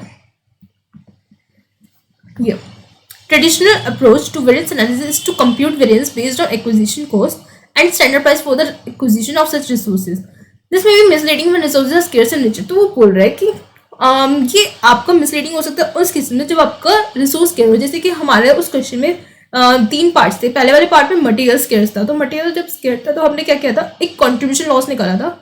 अगर हमने मटेरियल को एफिशिएंटली यूज नहीं किया, मटेरियल लिमिटेड है, अब आप कुछ नहीं कर सकते हो, आपको वो डिमांड छोड़नी पड़ेगी और उसकी मटेरियल की शॉर्टेज की वजह से आपको कितना कंट्रीब्यूशन लॉस झेलना पड़ा वो आप ऐड कर देते हो, राइट. तो because if scarce resources are not efficiently use, तो आपने अगर इसको एफिशिएंटली यूज नहीं किया तो उससे सिर्फ आपका परचेज कॉस्ट इंक्रीज नहीं होगा बट आपका कॉन्ट्रीब्यूशन भी लॉस्ट होगा. इसकी थ्योरी आप बहुत इजीली लिख सकते हैं अगर आप अपने एक बार वो वाला क्वेश्चन कर लिए तो. Hence it makes sense. Obviously, if we incorporate relevant costing to variance analysis, तो वो कह रहे हैं कि अगर मैंने relevant costing को variance analysis के साथ लगा दिया ना तो धक्का होगा in term of contribution lost on scarce resources, bottleneck activities. फिर उसने ये illustration करके समझाया. ये आप बहुत प्यार से लिख पाएंगे, एक बार बस वो वाला क्वेश्चन कर देना. थर्ड वीडियो का पहला क्वेश्चन, ठीक है. Largely the standard yardstick are static in nature during a particular period for ease of variance analysis for said period, but not in case of labor related standard yardstick due to learning curves. Assess the validity of the statement in light of need of recognition of learning curve while establishing the standard. देखो वो बोल रहा है कि generally जो standard यार्डस्टिक्स होते हैं ना वो स्टैटिक होते हैं, बट आपको क्या करना है किसी पीरियड की वजह से. अब जैसे मान लो लर्निंग करवाया, लर्निंग करवाने की वजह से क्या हुआ, आपके जो एक्चुअल आवर्स थे, मतलब जब आपने बजट बनाया था, बजट तो हम एक ही टाइप से बनाएंगे ना, तो आपने बजट बना दिया इतने आवर्स का, अब लर्निंग कर्व लग रहा है, आवर्स रिवाइज हो रहे हैं, तो इसकी वजह से ये जो आपका स्टैटिक नेचर है ना वो भी चेंज हो रहा है. अब ये स्टैटिक नहीं रहेगा ना, ये भी चेंज होगा लर्निंग कर्व लगने की वजह से. तो वो आपसे बस यही जानना चाहता है कि जो आप वेरिएंस एनालिसिस कर रहे हो क्या ये भी आपका ड्यूरिंग द ईयर चेंज होता रहेगा, क्योंकि यहाँ पे but not in the case of labour related standard yardstick due to learning curve. तो लर्निंग कर्व की वजह से आपका ये स्टैटिक नहीं रहा. तो आपको वैलिडिटी ऑफ स्टेटमेंट बता रहे हैं क्या ये सही बोल रहे हैं या नहीं. Okay. Recognition of learning curve while establishing the standard. Learning curve recognise the progression of learning potential of people. तो क्या लर्निंग कर्व क्या करता है, लोगों के लर्निंग्स को पहचानता है, उनके पोटेंशियल कितना है, उनका लर्निंग कर्व कितना है वो बताता है. It presumes workers become quicker if we repeat the process. वो कहता है कि सिंपल सी बात है, अगर आप एक ही काम को बार बार करेंगे तो आप एफिशिएंट बन जाएंगे। Now this presumption has implications on standard setting process in regard to computation of labor related variance and interpretation thereto. Due to learning curve, standard time established soon become outdated yardstick for performance evaluation. तो ये बोल रहा है कि learning curve की वजह से क्या हो रहा है, स्टैंडर्ड टाइम जो आपका लग रहा है वो मतलब अगर आप स्ट्रैटेजी यूज कर रहे हो तो वो आउटडेटेड हो चुका है। आपको परफॉर्मेंस इवैल्यूएशन करनी है एक नई तरीके से करनी है, तो आपको labour variances hence computing labor variances with such outdated standard date is meaningless। तो आप इतने पुराने तरीके से करो ये हम आपसे उम्मीद नहीं करते, आपको भी अच्छे से परफॉर्म करना पड़ेगा। तभी तो हमने याद है स्टैंडर्ड कॉस्टिंग में लर्निंग कर्व के साथ क्यों कैलकुलेट करना सिखाया था, ताकि आप ये आउटडेटेड तरीके ना करें, आप भी अपने वेरिएंस एनालिसिस में अच्छे से परफॉर्म करें।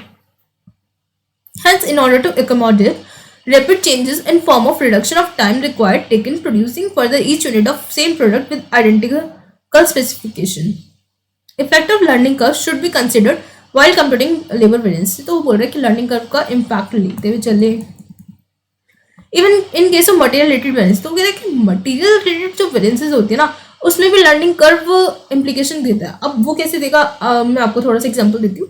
लेट्स सपोज आपको ना एक बड़े से किसी जग से एक बॉटल भरनी है। तो अगर आप किसी बड़े से जग से बॉटल भर रहे हो तो पहले आप बहुत केयरफुली डालने की कोशिश करोगे ना, तभी you will spill the water here and there, मतलब आप काफ़ी सारा पानी इधर उधर गिरा देंगे। एंड बट अगर आपको रोज़ रोज़ वो डालना पड़े लाइक ऑयल या फिर जैसे मशीन्स के लिए यूज़ करते हो, तो अगर आप रोज़ डेली सेम प्रोसेस करोगे तो आप एक दिन एफिशिएंट बन जाओगे। तो वो जो मशीन ऑयल आप उस बॉटल के अंदर फिल कर रहे हो ना वो इधर उधर स्प्रेड नहीं होगा, तो मशीन का ऑयल स्प्रेड नहीं होगा, तो मटेरियल बचने लगेगा, तो आपका स्क्रैप कम जनरेट होगा। तो इस तरह से अगर आपका वो स्क्रैप कम जनरेट होगा तो मटेरियल रिलेटेड वेरिएंसेस में भी लर्निंग कर्व का इम्पैक्ट पड़ेगा, right. Okay, next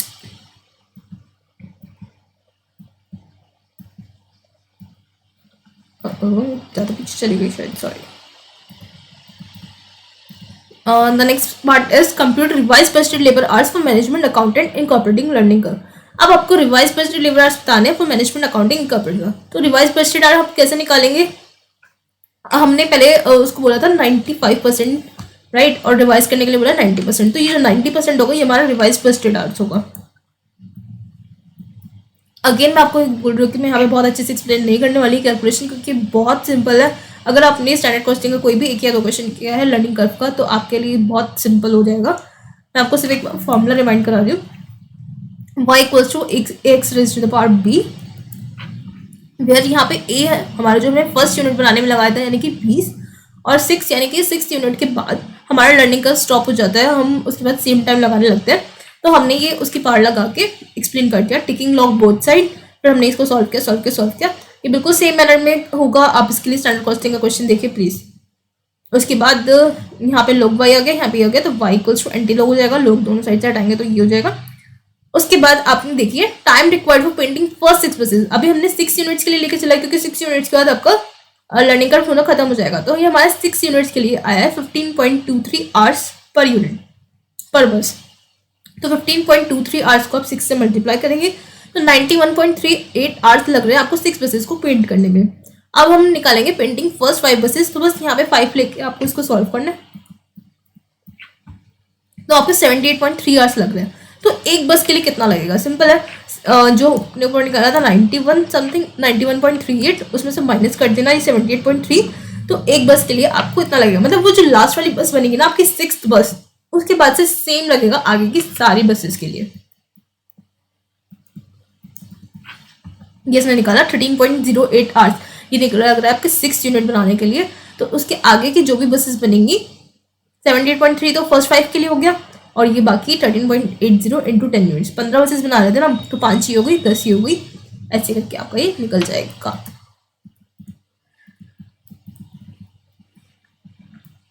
guys case study digest में ना बहुत रिपीटेशन है, तो इसलिए मैं बोल रही हूँ बार बार आपको, यहाँ पे मल्टीपल क्वेश्चंस है बट इसमें काफ़ी सारे क्वेश्चंस आपके आरटीपी वाले हैं, काफ़ी सारे क्वेश्चन आपके स्टडीमेट वाले हैं, तो आप उनको एलिमिनेट कर दीजिए ताकि आपका कोर्स बहुत छोटा हो जाए।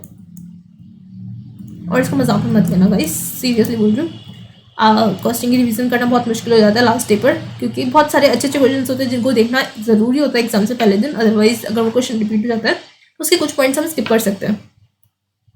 तो इजी क्वेश्चन को तो हम एलिमिनेट कर ही सकते हैं ना, राइट।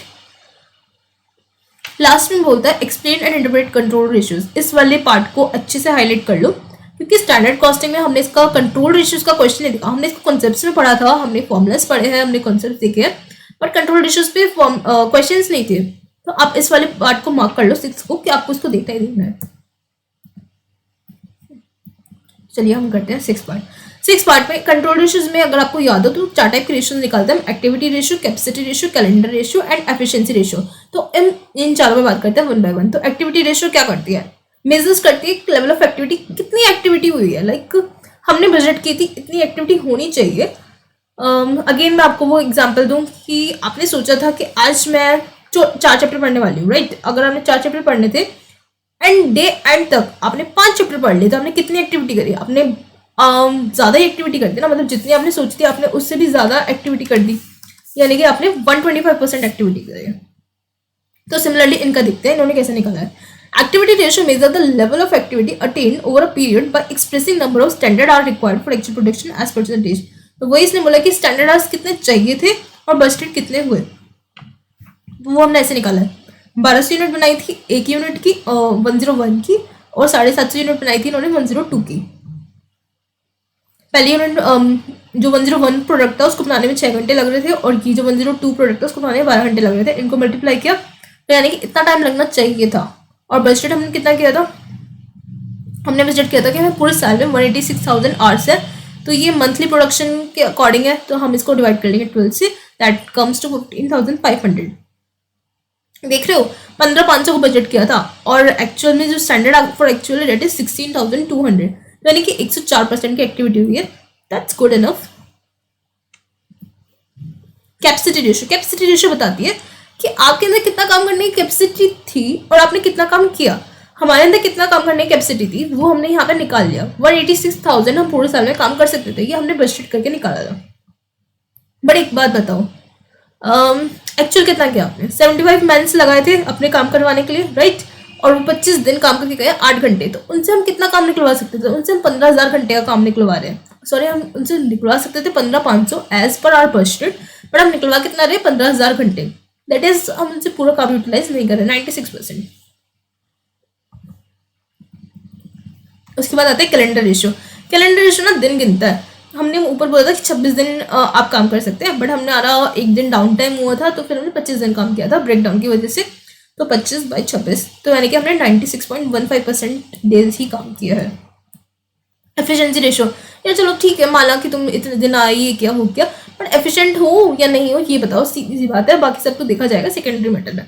तो standard hours for actual production कितना था, ऊपर हमने कैलकुलेट किया था, ये रहा 16,200। तो हमने बोला कि 16,200 का काम था और हमने कितने में किया, 15,000 घंटे में। क्या आप एफिशिएंट हो? Wow, that's cool. 108% एफिशिएंसी है। That is saying 108% signified that efficiency is 108%, और टास्क फॉर विच 108 घंटे is available finish in 100 hours. आप ऐसे ही बोल सकते हो, जिस काम को करने के लिए आपको 108 घंटे दिए गए थे, आपने वो काम 100 आवर्स में फिनिश कर दिया। क्लैपिंग। चलिए अब चलते हैं नेक्स्ट केस स्टडी पे। Next case study is talking about SFC. चलो ऐसे करते हैं, इस वाली केस स्टडी को देखने से पहले एक बार रिक्वायरमेंट ही देख लेते हैं इसकी। पहले इसने बोला draw valuation and explain briefly. ये भी हम इजीली कर सकते हैं। What do you mean by competitive advantage and how it can be attained, explain. ये भी हम इजीली कर सकते हैं। Identify strategy SDC opted to gain competitive advantage. ये इसके लिए हमें केस स्टडी पढ़नी पड़ेगी। Discuss valuation effect of forward integration on SFC's competitive. इसके लिए भी केस स्टडी काम आएगी। इवैल्यूएट, तो यानी कि नीचे के 3 पार्ट के लिए हमें केस स्टडीज चाहिए, ऊपर के 2 पार्ट हम डायरेक्टली कर सकते हैं। चलिए आइए पढ़ते हैं। छोटी सी केस स्टडी है, फटाफट से करते हैं। आइए। SFC is manufacturing of clothing fabrics to be made up into dresses and suit. SFC established a long ago back and presently enjoy the reputation as producer of quality fabric। तो ये लोग कपड़ा बनाते हैं। वो क्या बोल रहा है कि SFC ऐसे कपड़े बनाता है हाई क्वालिटी के synthetic yarns with all standard features with other fabric manufacturers offer। Design of fabric are old fashion. तो कहते हैं कि जो भी इसके डिजाइन है ना वो काफी ओल्ड फैशन है। As SFC was established long ago। बहुत सदियों पुराने ये एस्टैब्लिश हुए थे, तो ऑब्वियसली ओल्ड फैशन डिजाइन से बनाएंगे। Management team at SFC shown believe in integration, कहते हैं ऐसा करते हैं हम लोग ना किसी के साथ इंटीग्रेशन कर लेते हैं, वर्टिकल करो हॉरिजॉन्टल करो, बट किसी के साथ तो कर लो, सो दैट हमारे प्रोडक्ट का डाइवर्सिफिकेशन हो, हम लोग मार्केट में ज्यादा रीच आउट कर सके as tool of risk reduction and value enhancement profit too. SFC opts for unorganic forward integration to gain control over value chain by acquiring Skylark Designing Clothing। अब उसने forward integration किया SDC के साथ। SDC क्या करता है ये देखते हैं। SDC ऑपरेट करता है designing and weaving of fabric into fashion wears, तो ये कहता है अच्छे अच्छे कपड़े बनाता है। SDC is targeting the customer, but SDC क्या करता है सिर्फ 40 से 60 साल की एज के लोगों को टारगेट करता है, जो कि प्राइस सेंसिटिव है। यार आपको पता है ना, जो ओल्ड लोग होते हैं ना वो पैसे को बड़े सोच समझ के खर्च करते हैं, बिकॉज उनकी एज में सेविंग्स मैटर करती है, राइट। आप लोगों की एज में टाइम मैटर करता है, बट उन लोगों की एज में सेविंग्स मैटर करती है। आप भी जब उस एज पे आएंगे तो समझेंगे इस चीज़ को। SFC in this way is able to reach to end consumer through retailers by manufacturing clothes themselves. Acquisition of SDC by SFC remains largely successful as result in relative high increase in sales and profit both. Problem point. But the sale and profit are not growing at same old rate now. Top and bottom line witness the slowdown which may be due to exhaust or synergy benefit. तो कह रहे हैं कि synergy benefit तो हुए, but आपका क्या हो रहा है, उस रेट पे आपका ग्रोइंग नहीं चल रही जितने पहले चलती थी। Retail store through this SFC sold its material also find it difficult to make reasonable amount of sale। कह रहा है कि SFC को भी दिक्कत हो रही है इस चीज़ पे। SFC start exploring new retailers, कहता है कि अब मैं ना रिटेल मार्केट में जा रहा हूँ और रिटेलर्स ढूंढ के ला रहा हूँ, but due to presence of large number of supplier, लेकिन यहाँ पे इतनी सप्लायर्स है ना मैन्युफैक्चरिंग क्लोथ्स की, buying power retailer is high, तो उन लोगों की बाइंग पावर हाई है, तो जब सामने वाले बंदे की बाइंग पावर हाई होती है तो लॉस किसका होता है, हमारा। Resultantly, SFC has to list at unacceptable low margin। तो मुझे क्या करना पड़ा, मजबूरन उनकी बात माननी पड़े, क्योंकि उनकी बैंक पावर हाई। कहता है ठीक है नहीं देना तो मत दे, हम दूसरे के पास चले जाएंगे। हम कहेंगे no no no just wait, हम अपनी मार्जिन कम कर रहे हैं, आप लो इस पे। Down the line, SFC is considering of acquisition of one of the cloth retail chain। अब इसके बाद क्या रहा है यार, मेरी बस की रही है तरह तरह दूर जाना, तो मैं एक रिटेल चेन को अडॉप्ट कर रही हूँ, उसका नाम है परिधान, in order to deliver fabrics to the customer directly and eliminate retailers to boost its profit margin।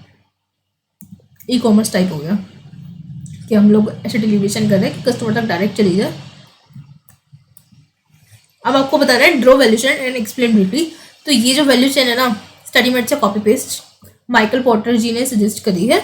उसने बताया कि जो एक्टिविटीज़ होती है ऑर्गेनाइजेशन की, आपके अंदर कुछ वैल्यू इनपुट कर रही है, जो ऐड कर रही है value to the input before it becomes output. अब आप भी तो पहले रॉ मटेरियल आए थे, सीपीटी के बच्चे थे, धीरे धीरे वैल्यू एडिशन हो रही है, आर्टिकल शिप करी ये करी वो करी, तो जब आप फाइनल प्रोडक्ट बनने जा रहे हो, जब आप सी बनने जा रहे हो, उससे बीच में जो आपके अंदर वैल्यू एडिशन हुआ है वही चीज़ बतानी है बस आपको।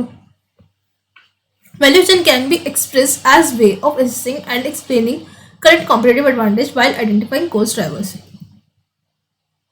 ओके, अभी सब इसने लिखा नोट फुट।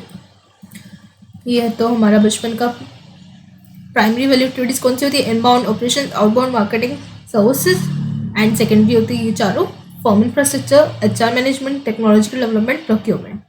ओके, एंड ये मार्जिन प्यारा सा डायग्राम बना दिया इन्होंने। कॉन्सेप्ट ऑफ वैल्यू क्या होता है, successful organisation able to create value for its customer either by offering differentiation. तो कहता है कि एक सक्सेसफुल ऑर्गेनाइजेशन वही है जो अपने कस्टमर को वैल्यू दे, कस्टमर के लिए डिफरेंशिएशंस लेकर आए, more utility through customize unique product services at same price पे कुछ अच्छा, और cost competitiveness, same utility at part to competitor but at lower price.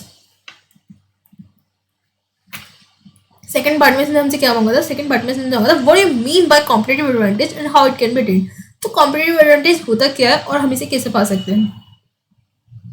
हमने इन्हें बताया competitive advantage is the ability to generate more economic value than competitor. तो competitive advantage क्या होता है कि हम अपने कॉम्पिटिटर से कुछ अच्छा करें, कुछ अच्छा। There are 3 generic strategies suggested by Michael E Porter. तो उसने बोला कि 3 जेनरिक स्ट्रेटेजीज व्हाट, फिर से वही आ गया, कॉस्ट लीडरशिप, डिफरेंशिएशन और फोकस स्ट्रेटेजी। फोकस यहाँ ये वाला चार्ट है ना, इसकी वजह से मैं आपको समझाने की कोशिश कर रही थी उस टाइम।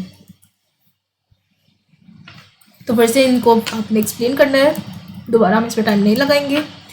तो वो बोल रहे हैं कि स्ट्रैटेजी एट एसडीसी क्या है, since SDC targeting the customer, तो वो क्या कर रहे हैं, 40 से 60 ईयर्स को टारगेट कर रहे हैं, तो यानी फोकस्ड है वो। यार पूरी दुनिया को मैं थोड़ी ना, अब ऑब्वियसली बात है ना कि मैं छोटा सा स्टोर है उसमें कपड़े रख रही हूँ, पूरी दुनिया आगे खड़ी हो जाएगी, तो ऐसे तो मैं नहीं ट्रीट कर पाऊंगी ना। तो मैंने एक 40-60 का सेगमेंट चूज कर लिया, इन्हीं लोगों की बेचूंगी। उसके बाद आता है वैल्यूएशन इफेक्ट एट एसएफसीसी।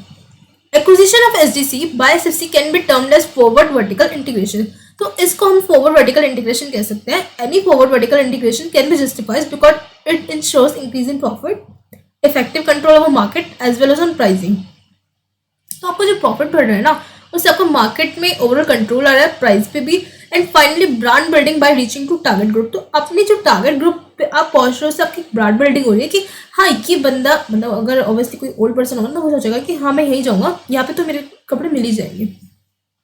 एसएफसी का मेन ऑब्जेक्टिव क्या है behind SDC acquisition was getting control over value chain. उसका तो मेन पर्पस ये था कि मैं वैल्यू चेन पे कंट्रोल लेकर आऊँ एंड अपना प्रॉफिट बढ़ाओ। तो SFC has precluded the possibility of other ways of increasing fabric sales, for example exporting, right. SFC extend the value chain.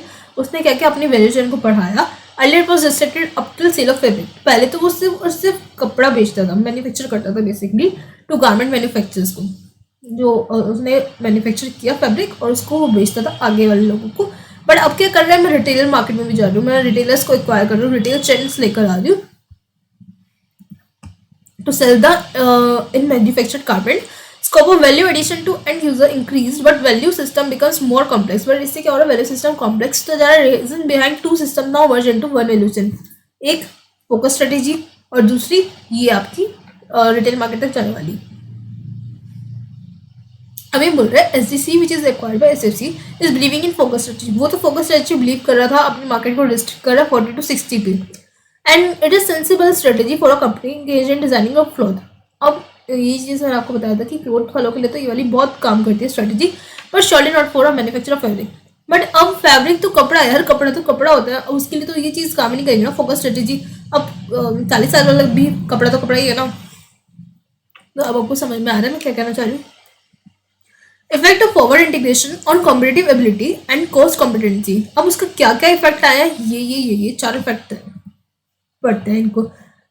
First integration SFC बात करते हैं, ये ना 2 डिफरेंट लाइन में काम कर रहा है। Has to operate 2 production lines, different set of man, workforce, machine and methods, product and production layout. One being spinning the fabric, मतलब एक में तो आपका फैब्रिक स्पिन होगा, being manufacturing of cloth, resultantly transfer price will be cost aspect. अब एक department होगा जो कपड़ा देगा, दूसरा डिपार्टमेंट होगा जो फर्दर प्रोसेस करके पूरा रेडीमेड गारमेंट्स बनाएगा। तो इस टाइप से इनका काम चल रहा है। Since the operation is sequential in nature, obviously बात है सिक्वेंशियल है कि पहले जब तक कपड़ा मैन्युफैक्चर नहीं होगा तब तक आगे नहीं बनेगा।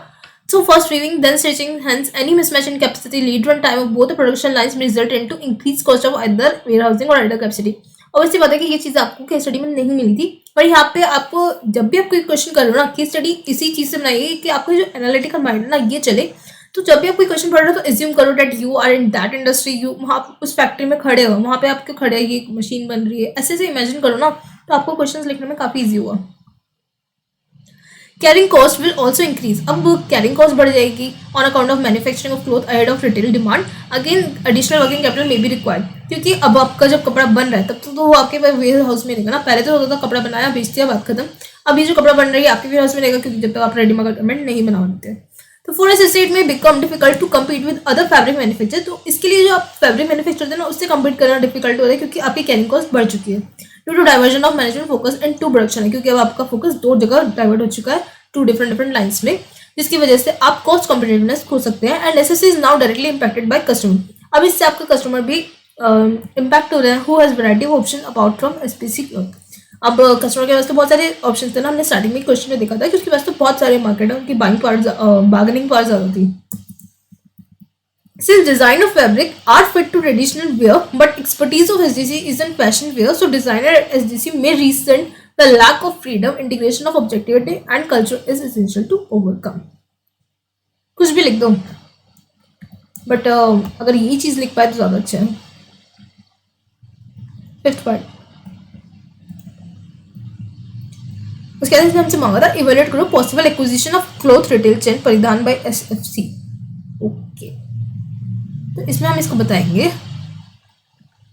Although the intention is to earn more of the value in the value system, देखो इंटेंशन तो लोगों की ये रहती है मैं ज्यादा से ज्यादा कमा पाऊँ, but possible acquisition of retail chain has its own pros and cons. पर आप जब परिधान को एक्वायर कर रहे हो तो आपको कुछ सोचना पड़ेगा कि हाँ ये एक्सपेक्टेड बेनिफिट हो सकते हैं, ये एंटिसिपेटेड ड्रॉबैक्स हो सकते हैं। अब लेना नहीं लेना वो उसके बाद सोचेंगे एवेल्यूएट करने के। SFC will have full control over the production. SFC के पास अभी पूरा का पूरा प्रोडक्शन पे कंट्रोल हो जाएगा, प्राइस पे, मार्केटिंग पे। So acquisition of Paridhan will give strength to SFC for keep relying upon differentiation strategy. तो उसके पास एक डिफरेंशिएशन स्ट्रेटेजी के लिए कुछ यूनिकनेस आ जाएगी कि हाँ इसने रिटेल चैन को भी एक्वायर कर लिया, अब ये कुछ भी कर सकता है। Since SFC will reach to end consumer directly. अब क्या हो रहा है, मैं कस्टमर से डायरेक्टली पहुंच पा रही हूँ, मुझे इंटरमीडिएरीज नहीं चाहिए, तो मेरा वो कॉस्ट कंपोनेंट कम हो जाएगा। Hence will have access to entire customer related data. मेरे पास कस्टमर रिलेटेड डेटा होगा कि कस्टमर का आजकल प्रेफरेंसेस क्या चल रहा है, व्हाट दे एक्चुअली वांट। मैं अकॉर्डिंगली थोड़ा सा मैन्युफैक्चरिंग में चेंज कर सकती हूँ। Such data can help SFC to understand customer specification and to customization in product. तो अकॉर्डिंगली मैं चेंज कर लूंगी। Since post acquisition of Paridhan SFC will have exclusive retail chain. अब उसको करने के बाद बस एक्सक्लूसिव रिटेल चेन होगी, हेंस रिड्यूस द कॉम्पिटिशन। तो मेरा कॉम्पिटिशन रिड्यूस हो जाएगा। इसके ड्रॉबैक्स हो सकते हैं। Managing retail chain will open another area of operation. अब उसको मैनेज भी तो करना पड़ेगा। अब आपके लिए ऑलरेडी इतनी सरदर्दी है, एक और ले लो। On retail chain is capital intensive. पैसे कहाँ लगाओगे, पैसे भी लाने पड़ेंगे क्योंकि यहाँ पे लेबर नहीं, यहाँ पे तो पैसे चलते हैं ना। High amount of capital will be invested in properties, even then outcome depends upon location of stores. अब ये देखो कि आउटकम कैसे आएंगे। अब इस एरिया के बंदे ज़्यादा कर रहे हैं, आपने यहाँ पे एक स्टोर खोला, वहाँ कर रहे हैं, वहाँ पे स्टोर खोला। रिटेल चेन ऐसी बनती है ना। And increase operating as well financial risk. तो ऑपरेटिंग का रिस्क तो है ही, फाइनेंशियल रिस्क ये पता नहीं आपका चल पाएगा नहीं चल पाएगा। फिर सारे अगर आपने लोन लेकर पैसे इकट्ठे किए थे वो सब प्रीपे करना पड़ेगा, पंगा तो है। Since SFC manufacture fabric which is good for traditional clothing only. तो वो बोल रहे हैं कि एसएफसी जो मैन्युफैक्चर कर रहा था वो सिर्फ ट्रेडिशनल क्लोथिंग के लिए थे, hence limited range of product में भी अवेलेबल। तो इतना पैसा खर्च करा उसके बाद भी आप सिर्फ लिमिटेड प्रोडक्ट्स ले पा रहे हो, दैट इज नॉट गुड। और so may not be able to attract requisite number of client. तो आपके क्लाइंट इतने ज़्यादा नहीं हो पाएंगे। In order to complete product range SFC may have to complement its product with product of another manufacture. This may not be possible in cost effective manner. देखो cost effective manner में तो हो नहीं पाएगा, सीधी सी बात है। तो कंक्लूजन क्या है, बेनिफिट देखो, ड्रॉबैक्स देखो, सोच लो। SFC should acquire retail chain Paridhan mainly as a response to reduce the competition from other brand. तो वो कह रहे हैं कि बात है कंपटीशन रिड्यूस करने की, तो आप एक्वायर कर लो। Whose products are lying along with SFC product at selling shelves of retails and to reach end consumer directly। क्योंकि जो आपके कॉम्पिटिटर्स हैं वो कंज्यूमर तक डायरेक्टली पहुंच पा रहे हैं, उनको समझ पा रहे हैं, बट आप नहीं समझ पा रहे थे। However, acquisition would not be easy due to the high amount of capital investment। लेकिन ये easy नहीं है क्योंकि इसमें कैपिटल इन्वेस्टमेंट बहुत सारी चाहिए। एडिशनल जो कल्चरल चेंजेस है वो सब भी आपको देखना पड़ेगा। Overall, the benefits of acquiring retail chain do however need to be compared to the financial cost। तो वो भी कह रहा है कि देख लेना ये सब चीजें भी। Finish। अब पढ़े हम केस स्टडी 5। देखिए अभी हमने 70 मिनट्स में ऑन अराउंड 4 केस स्टडीज कर लिए। इनफैक्ट 70 मिनट्स तो मुझे लगे, आप तो 1.5 या 2 की स्पीड पे देख रहे होंगे, तो ऑन एन एवरेज 10 मिनट में आपकी एक केस स्टडी कंप्लीट हो रही है। I think it's pretty good. चलिए case study 5। Marcus new fashion limited is leading brand in fashion world. Company is dealing in both fabric and readymade garments. तो दो चीज़ें, फिर से वो फैब्रिक रेडीमेड गारमेंट आ गया। Since the company was established long ago, बहुत, हाँ ये वही अलग ही क्वेश्चन है, मुझे लगा कहीं दोबारा तो सेम नहीं पढ़ लिया, बट अलग है। Since the company was established long ago, बहुत पहले की कंपनी थी। हैंस वाज एस्टैब्लिश्ड एसओपीज, तो उसने एसओपीज भी बना रखे हैं। Management MFL is highly concern with performance and productivity. Management को बड़ा लग रहा है यार कैसे परफॉर्मेंस होगी, कैसे प्रोडक्टिविटी होगी। In order to determine and approach the performance. अब उसने क्या किया, जो आपकी उसकी परफॉर्मेंस थी ना, उसको डिटरमाइन करने के लिए उसने कंडक्ट किया कि हम हर 15 दिन में एक मीटिंग करेंगे, ताकि जो डिफरेंट रिस्पॉन्सिबिलिटी सेंटर्स है, जैसे कि आपका रेवेन्यू सेंटर होता है, आपका कॉस्ट सेंटर्स होता है, ये सब अपनी अपनी बात बताएं। और apart from quarterly master meeting, मतलब इनकी क्वार्टरली मीटिंग तो होती है, बट उसके अलावा भी 15 दिन में एक मीटिंग करेंगे अपने परफॉर्मेंस मेजर करने के लिए। In master meeting each of such departmental head need to present report for his department on following spend. कहते हैं जो क्वार्टरली मास्टर मीटिंग होती है ना, उसको हम ईच चीज़ डिस्कस करते हैं 1 2 3 4 क्राइटेरिया, जिसमें हम बात करते हैं एवरेज कैपिटल एम्प्लॉयड की, रेवेन्यू की, आउटपुट की, एग्जिस्टिंग क्लाइंट्स के। इन one of the recent master meeting, ऐसी ही किसी मीटिंग में which was chaired by CEO बैठे थे वहाँ पे, और हमारा कोई न्यूली अपॉइंट वीपी एचआर था, उसने बोला कि intellectual capital is as critical as financial capital. तो वो कह रहा है कि इंटेलेक्चुअल कैपिटल भी उतनी जरूरी होती है जितनी कि फाइनेंशियल कैपिटल जरूरी होती है in order to ensure smoothening. तो स्मूथनिंग तभी आएगी, जो आपकी सक्सेस है, सस्टेनेबिलिटी, वो तभी आएगी जब आप फाइनेंशियल के साथ साथ नॉन फाइनेंशियल भी देखेंगे। Hence, employers who ever lacked in technical skills, तो कहते हैं हमारे एम्प्लॉयज के पास टेक्निकल स्किल्स नहीं है, तो उन लोगों की कुछ इंपॉर्टेंट वर्क कराओ, उन लोगों की स्किल्स पे काम करो, उनको ट्रेनिंग दो in order to enhance the productivity. VP HR said at amenable ratio of skills, कहते हैं हमारे पास ना 3 टाइप के लोग हैं, स्किल, अनस्किल और सेमी स्किल, और उनकी रेशियोज पता है क्या, 1:2:6। तो वो कह रहे हैं कि हमें इस पर काम करना चाहिए।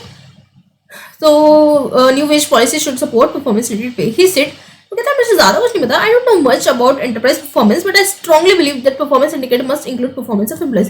कह रहे हैं एंटरप्राइज की परफॉर्मेंस क्या चल रही है, आई डोंट नो, मैं तो एचआर हूँ ना, तो मैं यही कहूँगा कि एम्प्लॉयज की परफॉर्मेंस बढ़नी चाहिए। अच्छी बात है यार, सही कह रहा है। Immediately VP finance said existing performance matrix is essentially focused. तो वो बोल रहा है कि वीपी फाइनेंस का, सुनो ध्यान से, हम लोग फोकस कर रहे हैं ईवी बाय ईबीआईटी पे एंड रिटर्न्स ऑन कैपिटल पे, has sufficient from perspective of performance appraisal. कहता है कि परफॉर्मेंस अप्रेजल करना इतने काफी है, hence there is no major need to consider impact and effect of human capital. कहता है कि कोई जरूरत है ह्यूमन कैपिटल देखने की। उसने बोला तुम्हें पता है, तुम्हें क्या ही पता है, मैं बता दूं तुम्हें। उसने बोला फाइनेंस वाले ने, कहते हैं हमारी रेवेन्यू ग्रो कर रही है 14% से, अर्निंग इज ग्रोइंग एट 12% से, 4% on high side than industry. पूरी इंडस्ट्री से हम 4% एक्स्ट्रा ग्रो कर रहे हैं, और हमारी प्रेजेंट आरओआई है 11.5%, which is better than industry average of 9%। Industry की 9%, हमारी 11.5%। और क्या चाहिए जिंदगी में यार। तो VP finance countered by VP planning and operation. फिर प्लानिंग एंड ऑपरेशन का बंदा आया, कहते हैं अकॉर्डिंग टू हम skill level will be added advantage. कहते हैं कि तुम इतना अच्छा करो, अंडरस्टैंड। एचआर वाला बंदा भी कुछ ऐसे ही नहीं बोल रहा, वो कह रहा है कि अगर हमारी स्किल लेवल बढ़ेगी तो हमारी प्रोडक्टिविटी बढ़ेगी in order to develop Z culture. कहते हैं जेड कल्चर बढ़ेगा, 0 एक्सीडेंट, 0 डिफेक्ट, 0 डिलेज। अब स्किल लेवल और अनस्किल लेवल में ये तो फर्क होता है कि वो लोग डिफेक्ट ज्यादा बनाएंगे, वो डिफेक्ट कम बनाएंगे। ही coated presently average defect rate is, कहते हैं अभी हमारे जो प्रोडक्ट बन रहे हैं ना उसमें 1.5% ऑफ प्रोडक्ट। अब प्लानिंग ऑपरेशन का बंदा ऐसी बातें करेगा ना कि डिफेक्ट इफेक्ट की, कहते हैं 1.5% का एवरेज डिफेक्ट आ रहा है, और अगर एम्प्लॉय स्किल होगी तो फिर नहीं आएगा। फिर इसके बाद मार्केटिंग वाला बंदा भी आया, कहता है रुको मैं कुछ बोलता हूँ। उसने बोला कि स्किल एम्प्लॉय मीन्स सब कुछ अच्छा होगा, यानी कि प्रोसेस भी बेटर होगा, better process leads to competent value chain which can serve highly customise product. तो उससे आपके प्रोडक्ट होंगे ना हाईली कस्टमाइज बनेंगे, hence pre concept quality leads to strong brand quality. तो अगर आपकी क्वालिटी होगी तो आपकी ब्रांड बनेगी, आपकी अच्छी सी मार्केटिंग हो जाएगी। तो मैं भी इसके साथ हूँ कि स्किल्ड, हमें वो कर रहा है, मैं भी स्किल्ड एम्प्लॉयज के फेवर में हूँ। Chief information officer support VP marketing and VP HR by coding the position. तो उसके बाद जो सीआईओ था, चीफ इन्फॉर्मेशन ऑफिसर था, कह रहा है मैं भी इनके साथ हूँ। The position of brand can be improve by product development. कहता है प्रोडक्ट डेवलपमेंट होगा तो ही हमारी ब्रांड बनेगी।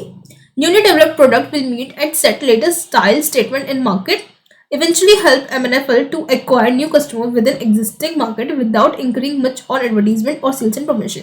तो कहता है कि हमें फिर एडवर्टीजमेंट का, सेल्स प्रमोशन का ये सब खर्चा भी बच जाएगा अगर हमारी क्वालिटी अच्छी हुई तो। Skill labour can easily bring innovation to the product, और हो सकता है कि हमारे प्रोडक्ट में कुछ इनोवेशन ला दे, है ना। आपको डिस्क्राइब करना है परफॉर्मेंस मैनेजमेंट इंडिकेटर, एंड आपको डिस्क्राइब करना है need of non financial performance. अब आप भी बोलो कि हाँ मैं भी एचआर के साथ हूँ, मार्केटिंग के साथ हूँ, तो आप भी बता देना कुछ अच्छे से। टैबुलेट, थर्ड पॉइंट में टैबुलेट करना है। ये ना अभी तक किसी भी क्वेश्चन में मैंने नहीं देखा था टैबुलेट करना है इस वाले क्वेश्चन में, तो याद रखना आपको टेबल फॉर्म में ही बताना है। Role of non financial performance indicator considering the indicator और measures suggested by VP HR and CIO.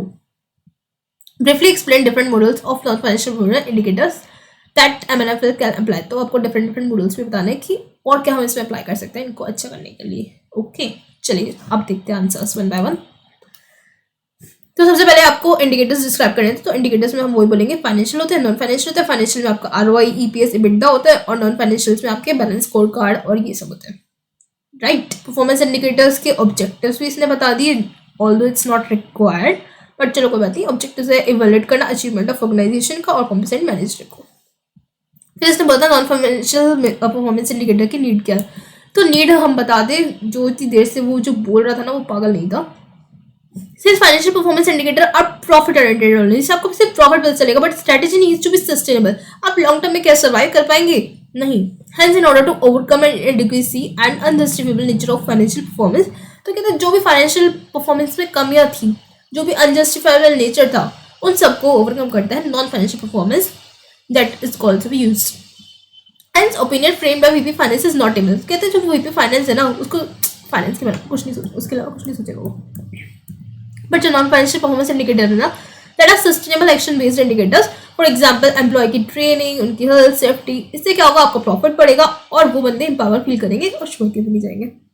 Hence, NFPI are equally important to consider. Similarly, putting effort in research and development to yield innovative product will result in high brand image and high intellectual property rights.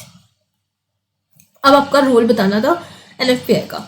Role आपने बताया कि as already stated non financial performance indicator consider non monetary aspects, तो कहते हैं कि वो के non monetary aspects को भी कंसिडर करता है, जैसे कि आपका skill, attrition, job satisfaction, quality, brand equity.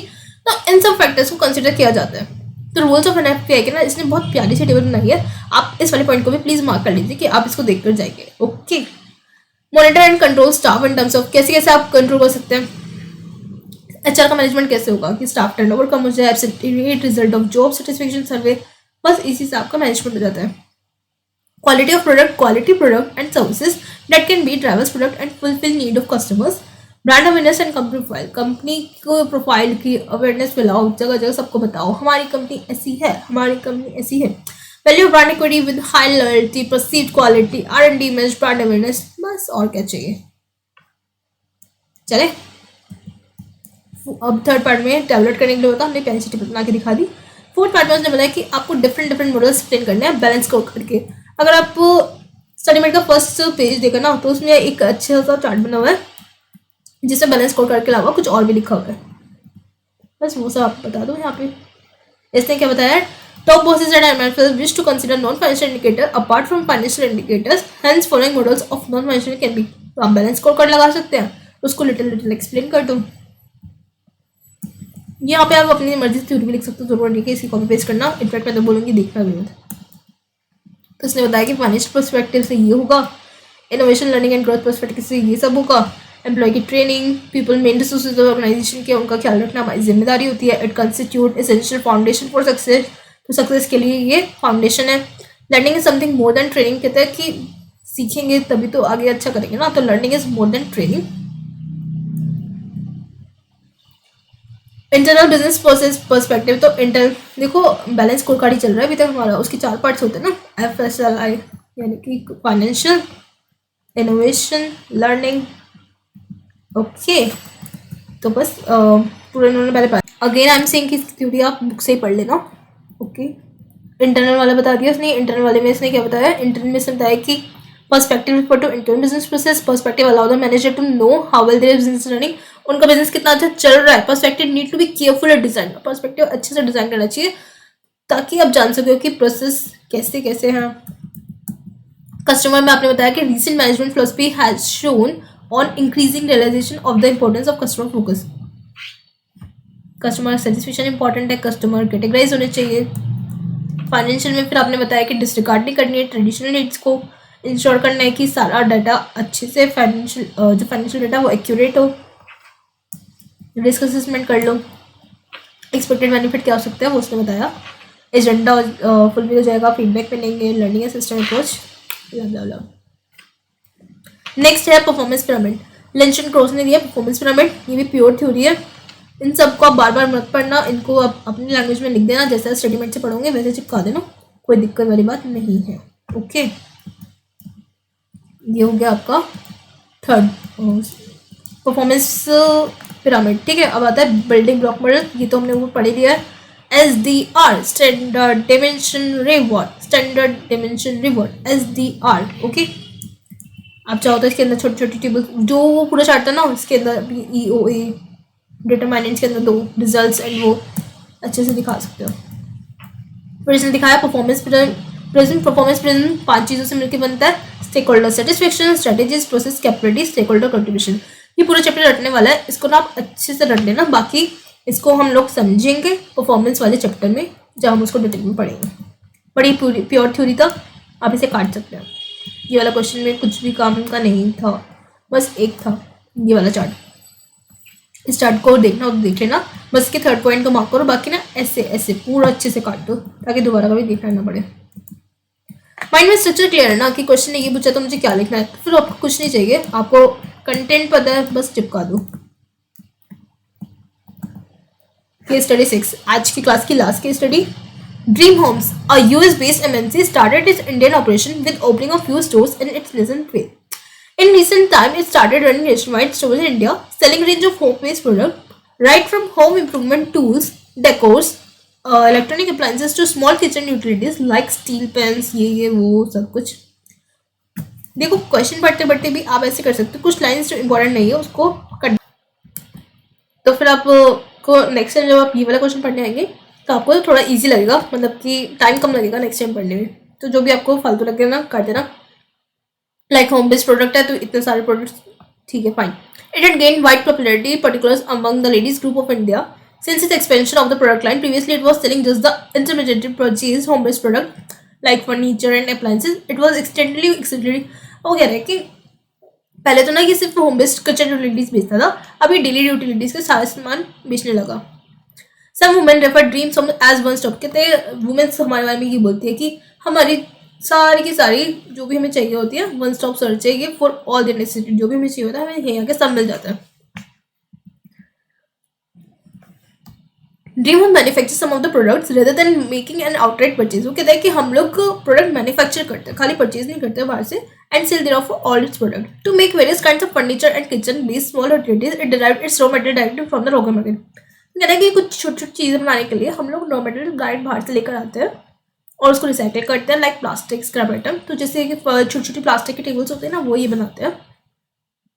Furnitures को भी यूज करते हैं, raw material for this product and इस raw material were therefore capable of generating various forms of WIP। कहते हैं कि हमारा जो रॉ मटेरियल होता है ना, हम उसको WIP काफ़ी सारा बन जाते हैं, क्योंकि जैसे प्लास्टिक आई है तो प्लास्टिक की टेबल्स भी बनती है, प्लास्टिक की ये भी बनता है, वो भी बनता है, तो हम उसको अलग अलग तरीके से यूज़ कर सकते हैं। The work in progress and finished product relation worked in similar fashion। कहते हैं एक जिससे काम करते हैं। From a particular WIP, it was capable of generating multiple output। तो ये भी आपको बता रहे हैं कि आउटपुट भी काफ़ी अलग अलग तरीके के हो सकते हैं।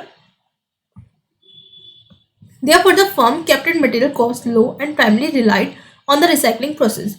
तो कहता है कि हमारी जो मटेरियल कॉस्ट होती है वो तो लो होती है, बट जो रिसाइकलिंग प्रोसेस होता है उस पर डिपेंड करता है। Therefore, हम लोग एनवायरमेंट को भी सेव करके चलते हैं। For the in house manufacture product, अब जो इन हाउस मैन्युफैक्चर प्रोडक्ट है जो हम खुद घर में बना रहे हैं, कि उनमें मटेरियल डिपार्टमेंट क्या करता है, इस मैनर में काम करता है। सबसे पहले मैनेजर आता है, वो क्या बोलता है कि अपना watch on the each type of inventory level. Inventory level पे ध्यान रखो, नजरें अपनी इन्वेंट्री लेवल पे रखो। He then estimate the required production based on historical demand and long term forecasting policies of the firm. उसके कहते हैं रिक्वायर्ड प्रोडक्शन कितना है, आप कितने टाइम से काम कर रहे हैं, आपको पता होना चाहिए कि हमारे इस सीजन में इस पर्टिकुलर मंथ में इतनी डिमांड होती है, तो आपको प्रोडक्शन भी अकॉर्डिंगली करना है। उसके बाद बोल रहे हैं कि यहाँ पे सेफ्टी स्टॉक होना चाहिए, कि लेट्स सपोज अगर आपकी किसी पर्टिकुलर मंथ में बहुत ज़्यादा डिमांड हो गई तो हमारे पास कुछ सेफ्टी स्टॉक होते हैं कि जो हमारे नेक्स्ट ऑर्डर आने से पहले पहले हम उसको यूज़ कर सकते हैं। सेफ्टी स्टॉक का कॉन्सेप्ट भी आपने IPC में पढ़ा होगा। Based on the existing inventory and production plans and safety stock, inventory replenishment level calculated. तो इन्वेंट्री कब रिप्लेनिशमेंट करनी है कि लाइक जब मेरे पास 200 यूनिट्स बचेंगी तब मैं ऑर्डर प्लेस कर दूंगी, क्योंकि उसको आने में 2 डेज का टाइम लगता है। अगर 2 डेज का टाइम लग रहा है, इतने में हम ये वाली यूज़ नहीं कर पाऊंगी ना, इतने में हमारे पास आ जाएगी, फिर हमारा, ताकि हमें ये ना फेस करना पड़े ना कि हमारे पास तो रॉ मटेरियल नहीं है। Once the stock reached its reordering level, an order to replenish the stock was being sent to the vendor। तो वही बोल रहे हैं कि reordering level पे जब रीच कर देता है कि लाइक 200 यूनिट बची तो हम अपना ऑर्डर प्लेस कर देते हैं। Based on departmental orders vendor deliver the material. तो जो भी हमारे ऑर्डर्स होते हैं उस बेसिस पे वेंडर हमें मटेरियल दे देता है। To manufacture the finish product, finish product बनाने के लिए यानी कि रॉ मटेरियल को फिनिश गुड तक कन्वर्ट करने के लिए 3 हफ्ते का टाइम लगता है। It will take approximately 4 weeks to deliver or 4 weeks later deliver में the in-house finished product from the time order is received। जिस दिन रिसीव हुआ था, जिस दिन हमने डिलीवर किया, that takes 4 weeks। The standard lead time of similar product industry is 2.5 weeks। हाँ, देख रहे हो इंडस्ट्री वाले, मतलब हमारे जो कॉम्पिटिटर्स है, they are delivering in 2.5 weeks and we are taking 4 weeks। Isn't it bad? For product purchased outrightly, our purchase order was prepared by the purchasing department based on the inventory in hand and expected demand। Some of those products did show a sketchy demand pattern with surge in demand for lame reasons. However, the department did not take into account safety stock for any of these purchased products since the cost of maintaining such inventories were high and the cost of these products itself were high enough. The problem, however, was failure to meet surprise orders और sudden increase in demand. तो वो कहते हैं कि कभी कभी तो होता है सरप्राइज ऑर्डर आ जाते हैं कि इसने एक साथ 10,000 यूनिट मंगा ली, व्हाट कैन आई डू, तो वो हमारा डिमांड फेलियर हो जाता है, या कभी कभी आपकी डिमांड बढ़ जाती है प्रोडक्ट की, तो इस तरह की चीज़ों की वजह से हमें स्टॉक आउट फेस करना पड़ जाता है. People were getting busier and there was hardly any time to procrastinate buying things they need until they could visit the stores based on their availability. कहते हैं कि आजकल के ज़माने में लोग इतने बिजी है, यार लोगों का क्या, हम लोगों को ही देख लो. अब लाइक मंडे टू फ्राइडे तो वही जॉब होती है, उसके बाद क्या होता है सैटरडे संडे वीकेंड कर्फ्यू लग गया, इंसान करे भी तो क्या करे, शॉपिंग करने के लिए कैसे जाएगा वो, तो क्या करेगा, ऑनलाइन ही करेगा ना. Moreover, it was just the metro cities that had overwhelming number of stores, but states like Gujarat and Odisha remained untapped target with very few stores. कहता है कि चलो मेट्रो सिटीज में तो हमारे स्टोर्स हैं भी, बट जैसे गुजरात उड़ीसा वहाँ पे हमारे बहुत कम स्टोर्स हैं in the develop part of the cities. Dream home agenda was not just to add more variety. कहते हैं हमारा सिर्फ ये एजेंडा नहीं है कि हम वेराइटीज लाए different to the existing offerings, but to reachable. But हमारा टारगेट ये भी है कि हम ज़्यादा से ज़्यादा लोगों तक पहुँच पाए, since it perceived manifold needs were yet unmet. Okay, going digital was a challenge. कहते हैं हमारे लिए थोड़ा चैलेंजिंग है कि हम डिजिटल हुए since its popularity was limited. कहते हैं कि यार अपने सीधी बात है ना, अपने जंगल के तो सभी शेर होते हैं, बट तुम्हारी इज्जत पूरी दुनिया में कॉल करने वाला है ये तुम्हें कैसे पता. अब ऑब्वियसली जैसे कि मैं अपने फ्रेंड्स को पढ़ाती थी तो मेरी फ्रेंड्स ने बोला था कि तू बहुत अच्छा पढ़ाती है, बट ऑब्वियसली ना जब तक मैं तुम सबको नहीं पढ़ा रही हूँ, हाउ कड आई डोंट नो कि तुम लोग मेरे बारे में क्या सोचते हो, कि तुम लोगों को कैसे मैं बताऊँ कि मैं अच्छा पढ़ाती हूँ. तुम लोगों को तभी ट्रस्ट होगा ना तुम एक बार आप पढ़ोगे. तो सिमिलरली वो बंदा तो डर रहा है ना कि अब मेरी पॉपुलैरिटी इतनी नहीं है, तो आई डोंट नो कि वो लोग बाकी के सब लोग नेशन वाइड कस्टमर मुझे एक्सेप्ट करेंगे नहीं करेंगे. हमारे कस्टमर प्रोडक्ट मतलब कॉम्पिटिशन इतना है मार्केट में, डोंट नो. अब मैं तो आगे अब उसको देखते हैं क्या करेगा वो. It was prepared for an extensive marketing of digital channels through, and funds were not a problem. Having heard about the peaking demand of business for e-customers, it was supportive of the idea and considered to follow the suit. From its US operation, it was very well aware about the expectation of its e-customers and the quality of services they desired from their e-sellers. They tend to be progressively demanding and expect their orders to be processed in a couple of hours after being placed. They do not want to grapple with the tracking information of their package. They need real-time update. अब तुम देखते हो ना Amazon और Flipkart क्या भेजता है, आपका पैकेज यहाँ पे पहुँच चुका है, आपका पैकेज पैक्ड हो चुका है, आपका पैकेज निकल चुका है. आप भी देखते रहते हैं कि यस अब ये पहुँचने वाला है हम तक, finally wait is over. On the top of it customers को क्या चाहिए, फ्री शिपिंग होनी चाहिए, ऑन टाइम डिलीवरी होनी चाहिए. Labour cost is relatively low in India. वो कहते हैं कि इंडिया में वैसे तो लेबर कॉस्ट कम है, but infrastructure but the infrastructure is not adequate is sound to guarantee the same level of service at their expected price. तो कह रहे कि उनकी जो डिमांड है उस प्राइस पे मैं दे पाऊंगा या नहीं दे पाऊंगा, उसको थोड़ा डर लग रहा है. Indian market is not similar to the US market. कहता है यूएस मार्केट की जैसे तो वो नहीं है. There being an immense cultural gap. वहाँ पे कल्चरल गैप है, वहाँ का कल्चर अलग है, हमारा कल्चर अलग है. The income of the middle class people is also not remarkably high. कहते हैं कि जो मिडिल क्लास लोगों की इनकम है वो भी इतनी ज़्यादा नहीं है, तो वो लोग भी खर्च करने से पहले सोचते हैं कि कितने इस प्रोडक्ट पे इतना खर्च करना इज एफिशिएंट और not. That are not paramount on their list. Kitchen items जो marked as necessity by the women section of the society. कहते हैं वैसे तो किचन आइटम्स नेसेसिटी होती है, but they are not the real necessity in economic sense. Has the firm thought of applying the pattern of on target costing to set the price of their online products such that they remain competitive before their e-customers.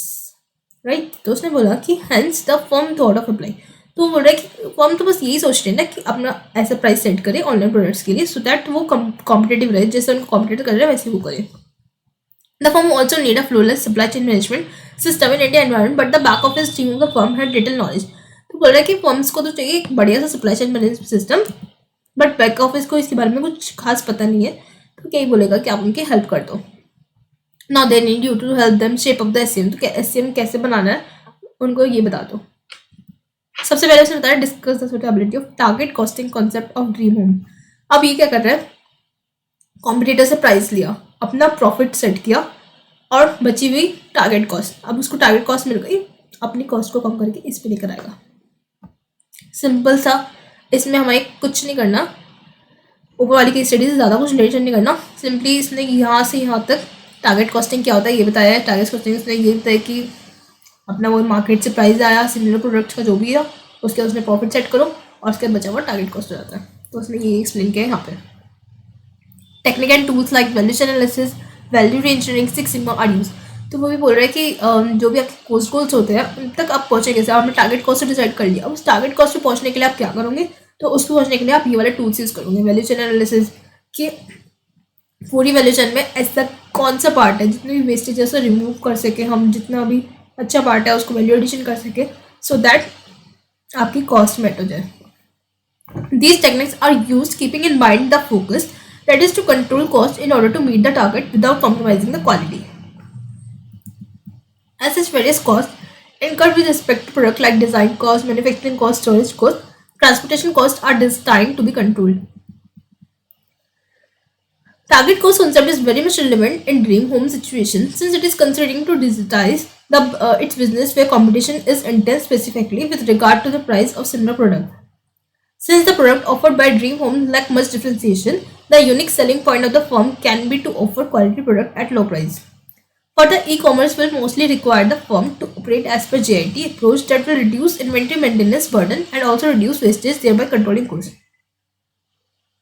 तब उसने बोला कि अगर आप differentiation ज़्यादा नहीं ले पा रहे हैं तो आप JIT पे काम करें। JIT पे क्या होगा, आप एक यूनिक सेलिंग पॉइंट पे काम करेंगे तो आपका जो भी आपको चाहिए होगा इमीडिएट होगा, तो आपकी कैरिंग कॉस्ट कम हो जाएगी। जितने भी ई कॉमर्स वाले लोग होते हैं ना वो ज़्यादातर JIT पे काम करते हैं। आपने ऑर्डर दिया तभी तो आप देखो वहाँ लिखा था 5 stock left order now, 3 stock left order now, तो ये सब आपका JIT पे काम करता है, उनके पास बहुत लिमिटेड स्टॉक होते हैं। We must also keep in mind that the firm can apply target costing concept to both its manufactured product and the product purchased outwardly। कहते हैं टारगेट कॉस्ट आप दोनों पे कर सकते हैं, जो आप खुद मैन्युफैक्चर कर रहे हो उन पे भी और जो आप बाहर से परचेज कर रहे हो उन पे भी। For the merchandise goods, Dream Home can plan to control various fixed costs। कहते हैं अब आप क्या कर सकते हैं, अपनी फिक्स्ड कॉस्ट पे काम कर सकते हैं, जैसे कि storage cost, inspection cost, variable cost. तो आप इन सबको कंट्रोल करो ना। Incur to handle such cost that lower prices can appeal wider customers. कहते हैं आपका प्राइस लोअर होगा, आप वाइडर कस्टमर को आप टारगेट कर सकते हैं। Okay, moreover to achieve low cost for its supplied product it will have to enter into long term contracts. कहते हैं आपको सप्लायर के साथ लॉन्ग टर्म कॉन्ट्रैक्ट्स पे जाना चाहिए, जैसे कि जो डेडिकेटेड सप्लायर्स होते हैं। अभी आपने फ़ोन किया, सुनो मुझे 2000 यूनिट्स अभी चाहिए, ये लो जी। तो ऐसे कुछ डेडिकेटेड सप्लायर्स होते हैं जो आपको ऑन स्पॉट सामान पहुँचा सकते हैं, ऐसे लोगों के साथ टाई अप करो। उसके बाद उसने बोला second part, critically assess its currently inventory system and recommend suitable changes in light of its business strategy। तो आपको बस इतना बताना है कि उनका जो करंट इन्वेंटरी सिस्टम था वो कैसा था और अब इसमें आप क्या क्या चेंजेस सजेस्ट कर सकते हैं। तो हम सिंपल से हमको इतना बोलेंगे, currently dream home operates physically stores. तो अभी आपने फिजिकल स्टोर्स बना रखे हैं बहुत सारे, at which time inventory of raw materials WIB finished are maintain at the stores and in warehouse considering the demand directly dependent upon the store locations, right. It has been blocking large, तो इससे आपका बहुत सारा large assets block हो रहा है, piled up हो रहा है, कोऑर्डिनेट हो रहा है in production and retail function. The three forms of inventory related to products that Dream House manufactures are maintained in a traditional manner, which seems to be out of the place for an e-retailer Dream। तो कह रहा है कि e-retailer ऐसे काम नहीं करते छोटे मोटे। Dream House focus demand, आप अपने डिमांड फोकस करो based on internal policies and historical trend। Today demand in every sector of the market changes by leaps and bounds। कहते हैं आजकल क्या हो रहा है, जितनी भी डिमांड पैटर्न है ना वो टाइमली बहुत चेंजेस हो रहे हैं। So using historical data is not at all recommended. तो आपका जो हिस्टोरिकल डाटा था उसको तो भूल जाओ। Demand focus should be pulled up by current market trend. तो भी जो अब करंट मार्केट ट्रेंड चल रहा है ना, आप उस पर फोकस करो और प्रिडिक्शंस करो कि फ्यूचर मार्केट के रिस्पॉन्स हमारे लिए कैसा हो सकता है। फॉर एग्जाम्पल कह रहे हैं कि जैसे कोरोना वायरस आया, पैंडेमिक ने सब कुछ बदल के रख दिया है इस दुनिया में। where demand for some product have taken a leap while some will continue sitting on the shelves for a prolonged period। अब जैसे कि मॉल्स अपना बहुत ही बंद हो गए, जैसे थिएटर्स वगैरह कितने टाइम से बंद ही पड़े हैं और बहुत ही कम कैपेसिटी के लिए, बीच में थोड़े टाइम के लिए खुले थे। बट कुछ चीज़ जैसे कि नेटफ्लिक्स एंड ऑल, अमेजोन, इन्होंने तो धूम मचा रखी है। So in the process of maintaining inventory Dream Home is also building up too much safety stock. कहते हैं आप सेफ्टी स्टॉक इतना ज़्यादा इकट्ठा कर दो जिसकी वजह से आपका कॉस्ट स्पेस लग रहा है। The lead time of the firm is remarkably high. और आपका जो लीड टाइम है ये हमने वो पढ़ा था ना, वो इंडस्ट्री का 2.5 वीक्स था और हमारा 4 वीक्स था। तो कह रहा है लीड टाइम भी आपका बहुत हाई है, तो आपको ये चीज़ भी ठीक करनी पड़ेगी। ई इन्वायरमेंट में ऐसे नहीं चलता। Failure to accommodate customer request as per industry norm, अगर इन कस्टमर्स को उनका प्रोडक्ट टाइम पे नहीं मिला, पैसे वापस मांग लेते हैं। Means losing a large chunk of customer who do not want to wait, कहते हैं कस्टमर को तो चाहिए कि अभी ऑर्डर करना ना, सामने प्रोडक्ट निकल के आ जाए, ऐसे चाहिए उन्हें।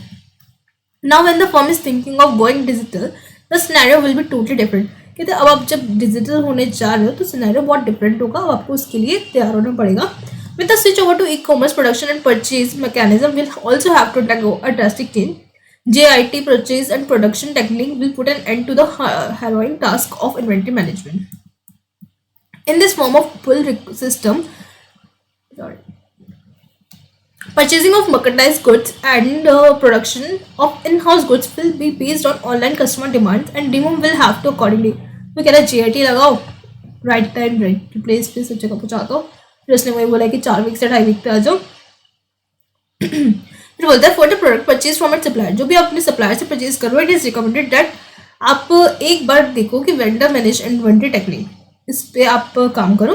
Under this rather than firm controlling the inventory management system, it is the supplier who manage it. मतलब ये सप्लायर है जो उस पर काम कर रहा है। This is implemented by allowing the supplier the firm to access the inventory information from all location. तो जितने भी आपके डिफरेंट लोकेशन है ना, हर एक पे देखो, that is warehouse data store and distribution center, they access the inventory data and then decide। मतलब वो पहले क्या कर रहे हैं, वो लोग इन्वेंट्री डेटा को एक्सेस कर रहे हैं, उसके बाद डिसाइड कर रहे हैं कि रिप्लेनिशिंग करवानी है इन्वेंट्री को, नहीं करानी है, ऑर्डर करना है या नहीं करना है। तो उसके लिए आप POS टेक्नोलॉजी यूज़ कर सकते हो, RFID यूज़ कर सकते हो। उसके बाद इन नटशेल वो क्या बोलना चाहता है, honest and cost of inventory management system passes on to supplier. कहते हैं जो भी ये आपका लग रहा था ना कि मैं इतना होने के बाद, सेफ्टी स्टॉक लेवल इतना होने के बाद ऑर्डर प्लेस करूंगा, कहते हैं ये सब चीज़ें ना सप्लायर को पास ऑन कर दो, वो करेगा ये सारे काम। कूल। थर्ड पार्ट में हमसे क्या पूछा था, हमसे पूछा था एडवाइज द SCM लुक। अब आप उनकी रिक्वायरमेंट के अकॉर्डिंग कुछ अच्छा सा बताइए। The supply chain management system of dream homes can be design to follow. कहते हैं आप ऐसे बना सकते हो जैसे कि आप स्ट्रॉन्ग कोलैबोरेशंस विद सप्लायर्स के साथ इस पे फोकस करो कि अपने जो सप्लायर्स है ना उनके साथ एक अच्छा रिलेशन करो कि आप फोन करो और वो माल भेज दें। क्वालिटी, अपने क्वालिटी पे काम करो। E sellers not only make speedy shipment, कहते हैं ई सेलर्स खाली स्पीडी शिपमेंट्स नहीं करते बट वो गारंटी भी करते हैं कि हम लोग आपका प्रोडक्ट रिटर्न भी कर लेंगे, पसंद आया तो ठीक है, नहीं तो वापस कर दो, कोई दिक्कत नहीं है।